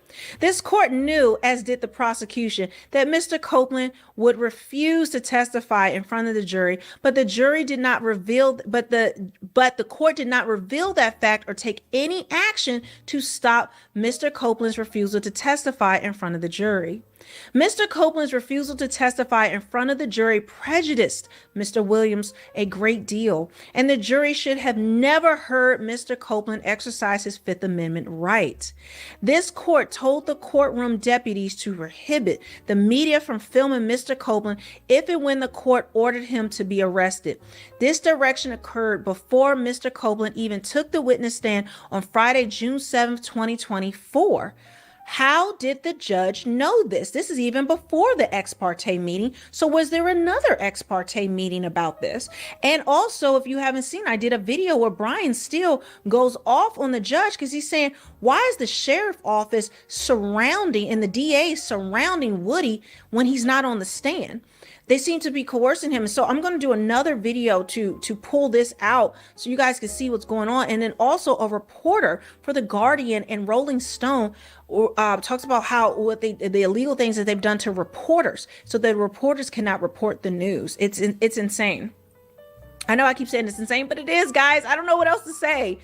The court has harmed Young Thug by hiding this information from Young Thug, having ex parte communications with the deputy and media, and permitting Mr. Copeland to assert Little Woody his Fifth Amendment right in front of the jury. When the Honorable David Botts Esquire brought to the court's attention that he had evidence that the prosecution knew that Mr. Copeland was going to invoke his Fifth Amendment right in front of the jury, the court refused to have a hearing. So that's another defense attorney for another one of Young Thug's co-defendants. The court refused to have a hearing to determine whether the prosecution knew that this witness would invoke his right to remain silent or refuse to testify. And instead, the court had a problem with Attorney Botts. This is backwards. It literally says, this is backwards. The court has shown bias against Young Thug and his lawyers and in favor of the prosecution. This court must be removed from further dealings on this case. This trial must be mistried upon goading and improper conduct by the court and the prosecution. And another trial is prohibited and barred by double jeopardy.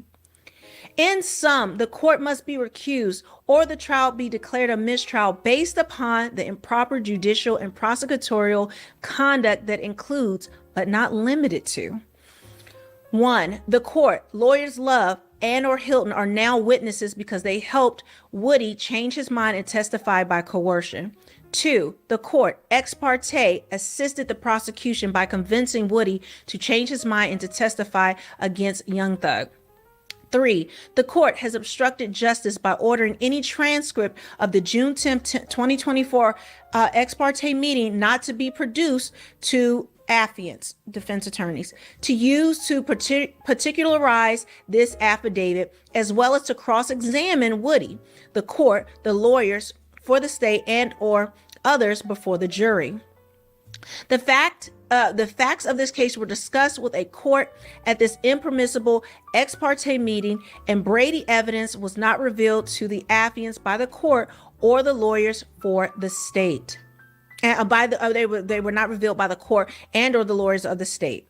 Mr. Williams, Young Thug, has questions for Woody, this court, lawyers for the state, and others about the improper ex parte meeting, how same occurred, who discussed the fact that this secret meeting would occur, and the substance of this meeting, so the jury can decide whether the court and the state have colluded against Young Thug. I swear that the above is true and accurate. Brian Steele, there's the notary.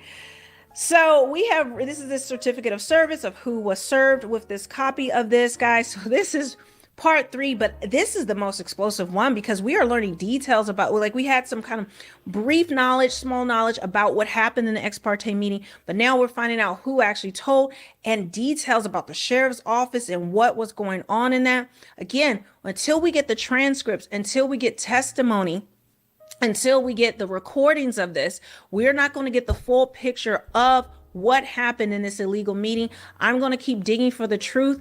Make sure you guys are subscribed, as I keep telling you, and hit the notification bell, because you won't always know when I post a video about this if you do not hit the notification bell. So you're going to want to stay tuned for this saga, and I will see you on the next one.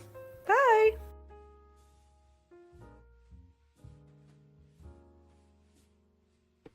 So what do you guys think?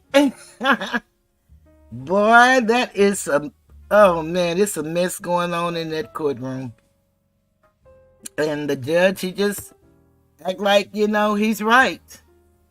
And he's quoting all these laws that have nothing to do with what's going on in the courtroom. And that's why my cry and what I can do is just provide people who probably wouldn't or don't know how to look up and get the information they need, and I put it in the chat. And as slow as this chat's going, ain't nobody disappeared. You can just scroll up to the top and see the information. It's a link for anybody. You can do it online. But if you don't do that, don't feel bad about it. It's okay. But a lot of people want to know, what can they do? What can they do? And that's something that you can do. And that's our right to petition our government, because nothing is going on right there. And I even supplied them with the videos and the URLs so that they can look at them for themselves.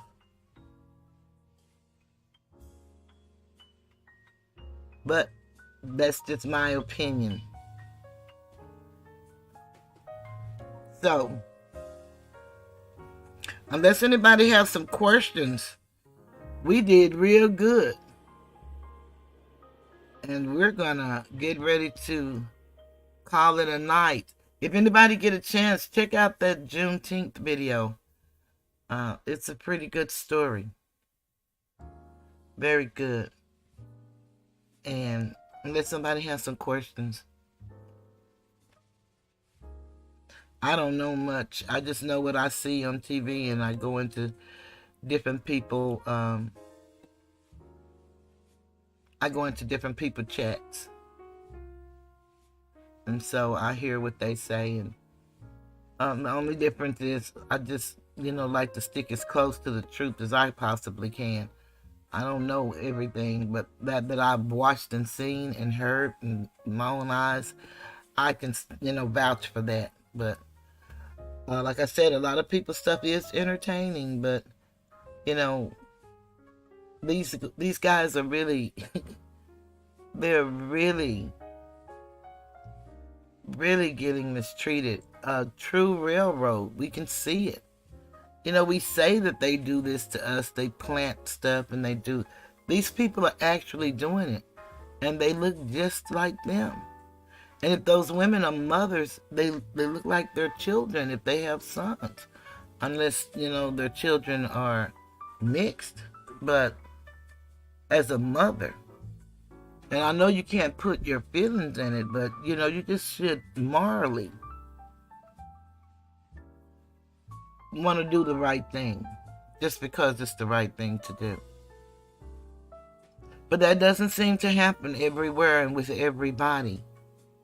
And that's why when we were growing up, they would tell us that trouble is a whole lot easier to get into than it is to get out of. And I apologize to any newcomers that came and had to hear all of that chopping. I'm going to fix that. But I'm also going to be doing probably a few more videos during the week. And I may do less lives because, that's what they are striving for. To get you off of live and get you off of YouTube. I won't leave YouTube. They don't have enough power to do that. But I wouldn't want you guys to keep trying to listen, and every word, it's buffering. So, and I'm going to tell you now, I'm not going to sit here a whole video and just click those hearts and 100s. A lot of people, they have 2,000 and 3,000 people in their chats, and they have hundreds. And so those people don't mind clicking, and they get to clicking away. And you have smooth sailing, because they do miss infamous Sylvia like that too. She has a lot of haters. She's gotten a lot of new subscribers, and she's gotten some endorsements. And she does an exercise deal in the mornings before she go to the courthouse. And she's got some people that's going to send her some equipment. And so some beautiful things are happening for her and for other people. It is awesome to see. But they put in the work. They actually put in the work. This is a lot of work. Especially if you care about what you say and if you want to be as close to the truth as possible.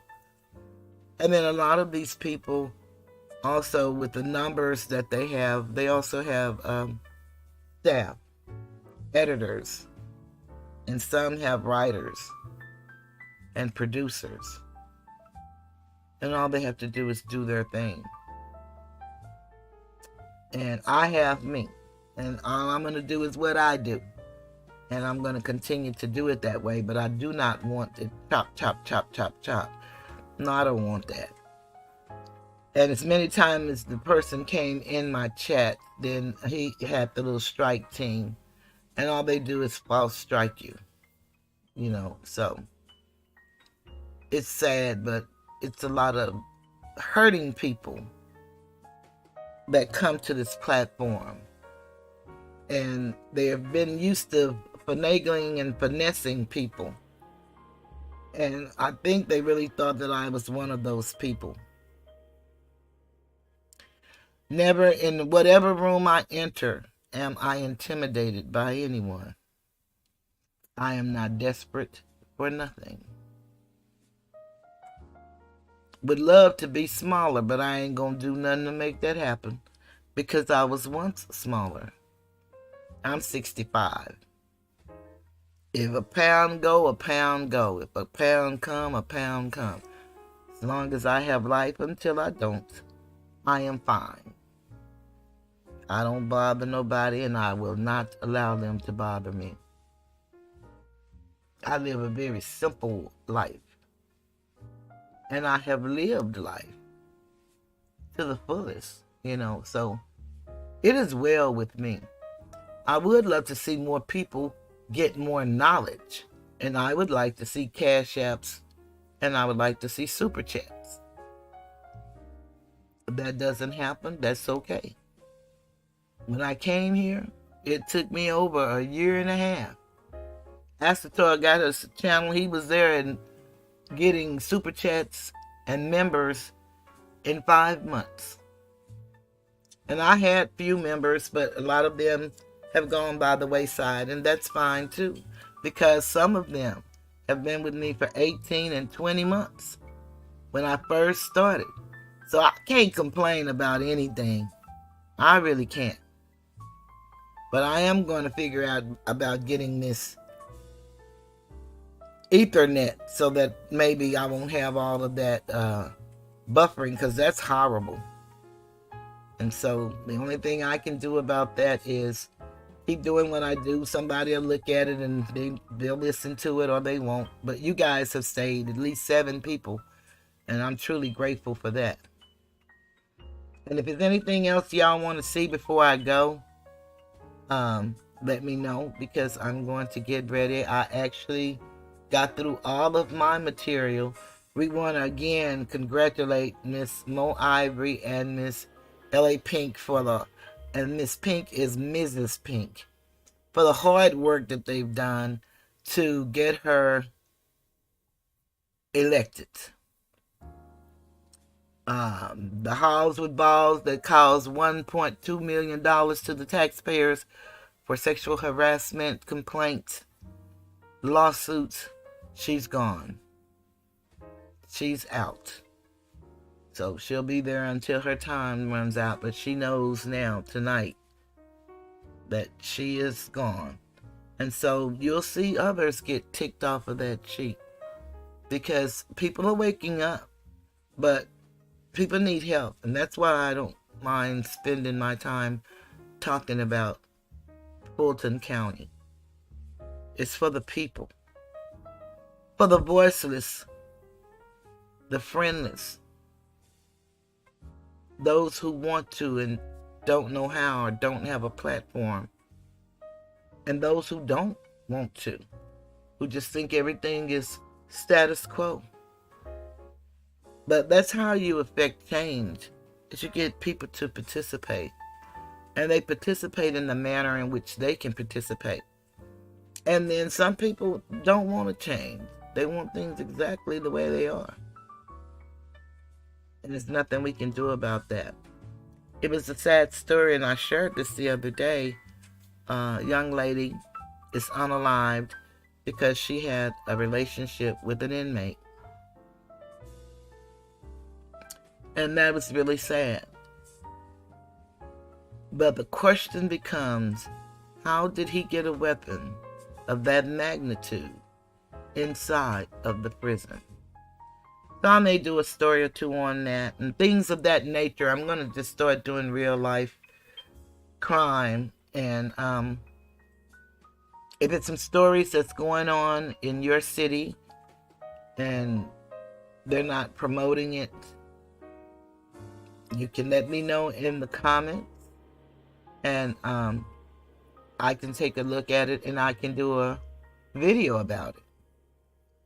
I always envisioned being on YouTube and having this opportunity that we would be a people, because our stories are not promoted like they should be, like our missing women and children, and sometimes even men. I was thinking, now that we have this opportunity, all of these people out here would be news reporters, and we would be, apprising our people of things that's going on. And that's not how the game go. I found out the hard way. It's all about money and ain't nothing funny. So if you start having people in your chat that goes to other chats, and if they see them give, and if you call out their names, or if they give something, then they start being harassed. And sometimes to the point of all of their personal, and if they don't have a background, their family members, they'll start just plastering it. They be putting stuff out there about me and stuff, but I really can't care about that. They can't shame me. Nobody can shame me. I promise you. Not like that. That won't do it for me. I just don't know nothing you can do. I really do live in a glass house. I live a transparent life. And again, not a perfect life. No. So you're going to see some faults and some flaws. If you're looking in my house, you will. With me, I'm talking. Because that's human nature. And if you understand human nature, and then you do the best to keep yours in discipline and obedience to you, then you'll be all right. Because I've heard since I was born, nobody's perfect. Not human. So, I'm all right with the few mistakes that I make. I can live with that. I really can. And I would hope that people would start loving themselves more, because that's what it's a lack of. Self-worth and self-love. When you grow up in an environment where all you're trying to do is just survive, everybody in the metaverse don't have it well. And it's evident the way people are on the internet. Everybody's not retired and receiving monthly income. Some people probably don't even know where they're going to sleep, if they're going to be able to pay their bills, if they'll even have electricity. We have some real people that's really hurting, having real life issues, and things are happening with their families, having to tend to sick relatives, or maybe they sick themselves. You never know. But I was thinking that we were going to be all kumbaya and everybody help everybody, but no, that ain't it. No, everybody take your ideas and they run away with them and they have fun.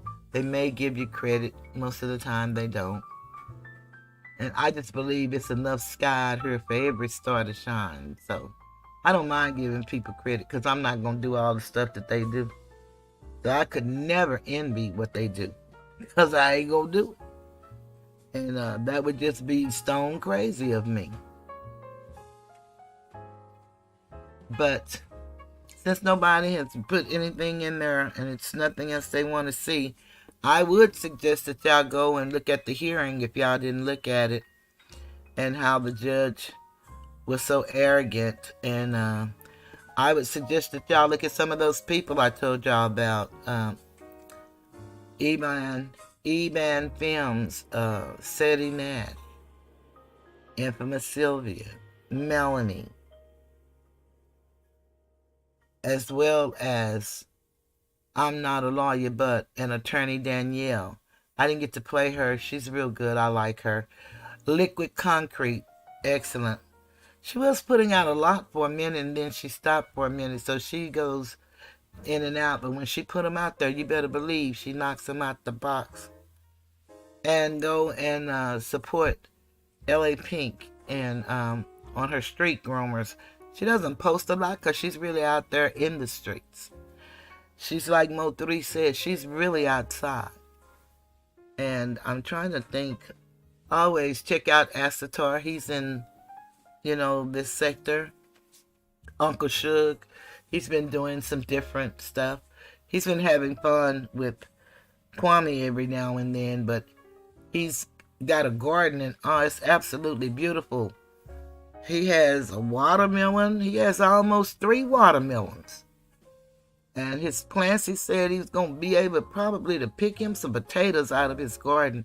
And I tell y'all, he just been gardening, seemed like to me about 3, maybe 4 weeks. Boy, but that little watermelon was, it's as big as the little personal ones you see in the store.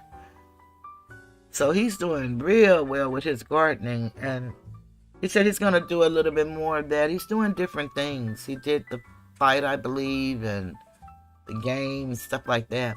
Everybody is just really trying to do something different or do something productive to inspire somebody. It's very hard for me to see these people say they're parents of children that are in the impressionable stage and they on YouTube doing some of the things that they do. But if you're in entertainment and this is what they call this, then I guess you can just tell them that's entertainment. But Silent Weapon said that's what you do. You keep the adults entertained on a 6th grade level. And therefore they won't be teaching their children.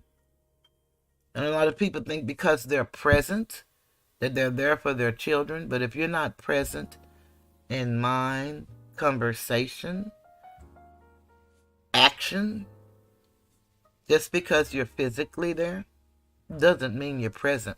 It's just like having a man or a woman, whatever your preference. And you heard the OJs, I believe, sung that song, your mind, your body is here with me, but your mind is on the other side of town. It's a horrible thing to want something that's right in your grasp and you can't have it. It's not a good feeling.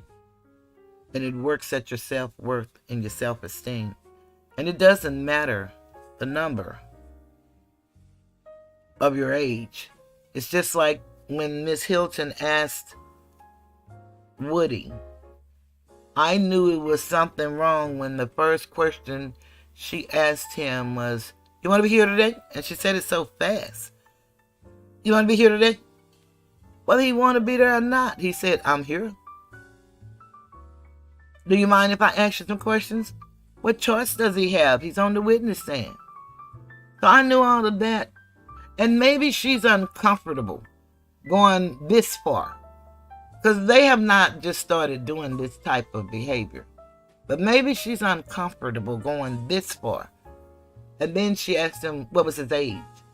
So I know they did that. That was a strategy. It was a legal strategy. It had to be, because it didn't make sense.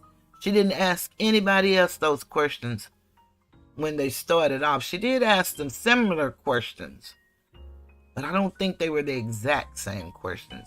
And then she got up before the judge the other day and told the judge that he said everything he said was a lie. That was a lie, and the judge did not call her on it. After Mr. Steele asked him to pull the transcripts, and the judge couldn't find it, he found every kind of way he could because he was going to exclude the videos, but he listened to her and listened to her, and before it was done, he, over objection, let it all in.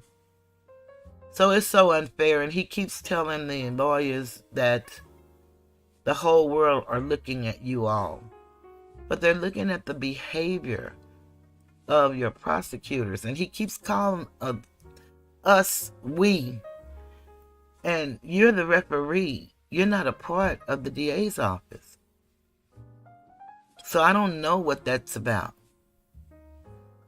But it's not a good look at all. It's not. And he's telling them that, but he's telling it to the wrong side. You heard that saying that it's like preaching to the choir? That's kind of what he does. And it's so disheartening, I tell you.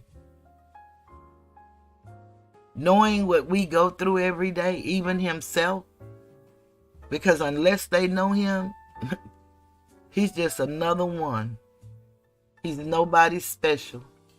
Unless he have on those stripes that people know what the stripes are, and the uniform that identifies him as a brigadier general, no one would ever know it.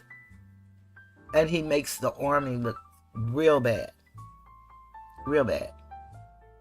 And I know a lot of honorable, integral military men. They walk the walk and talk the talk. And they fall short of perfection. But it's very hard to watch that every day, the misuse and abuse that goes on in that courtroom.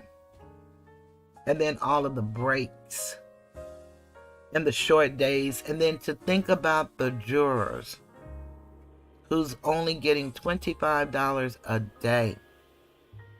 Some have probably lost their jobs. Most, I would say, but I don't know that for sure. But you just think about time.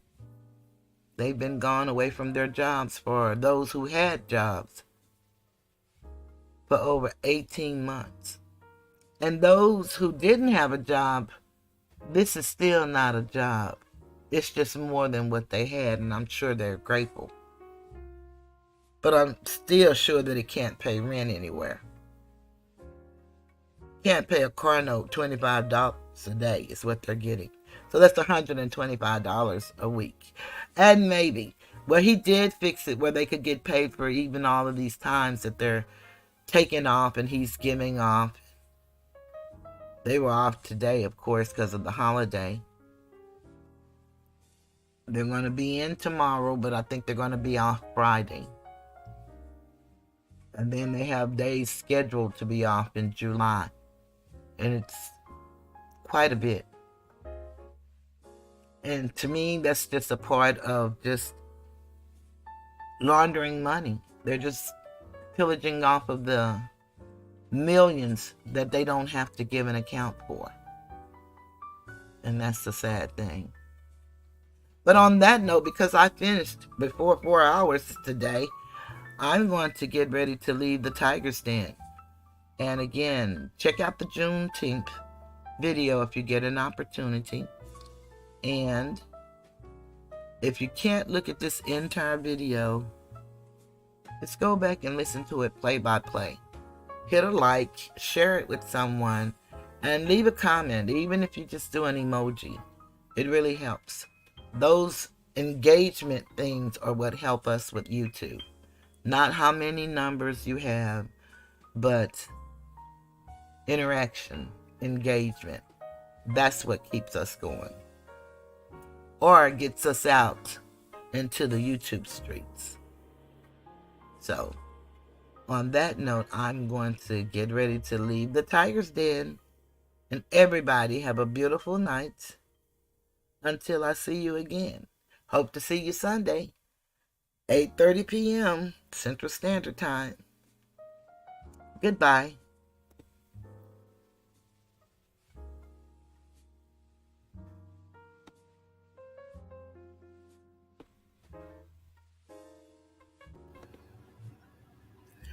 Welcome to my world. In my mother's love. I didn't mean to hit neither one of those. I was trying to hit my song. Welcome to my world. And I did it again. I think I'm getting sleepy. Or I've moved my song because I don't see it now. I think I must have moved my song by accident.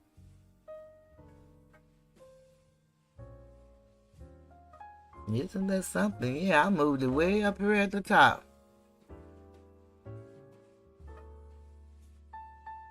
I don't know how I did that. It's no telling. No telling at all. Here we go. Good night, everybody. I believe the children are our future. Teach them well and let them lead the way. Show them all the beauty they possess inside. Give them a sense of pride to make it easier. Let the children's laughter remind us who we used to be. Everybody's searching for a hero. People need someone to look up to. I never found anyone to fulfill my needs. A lonely place to be. So I learned to depend on me. I decided long ago never to walk in anyone's shadow.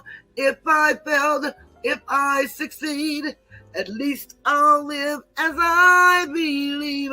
No matter what they take from me, they can't take away my dignity, because the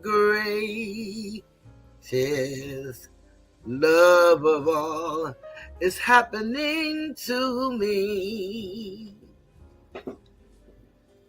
I found the greatest love of all inside of me. The greatest love of all is easy to achieve. Learning to love yourself is the greatest love of all. And if by chance that special place that you've been dreaming of takes you to a lonely place, find yourself in love.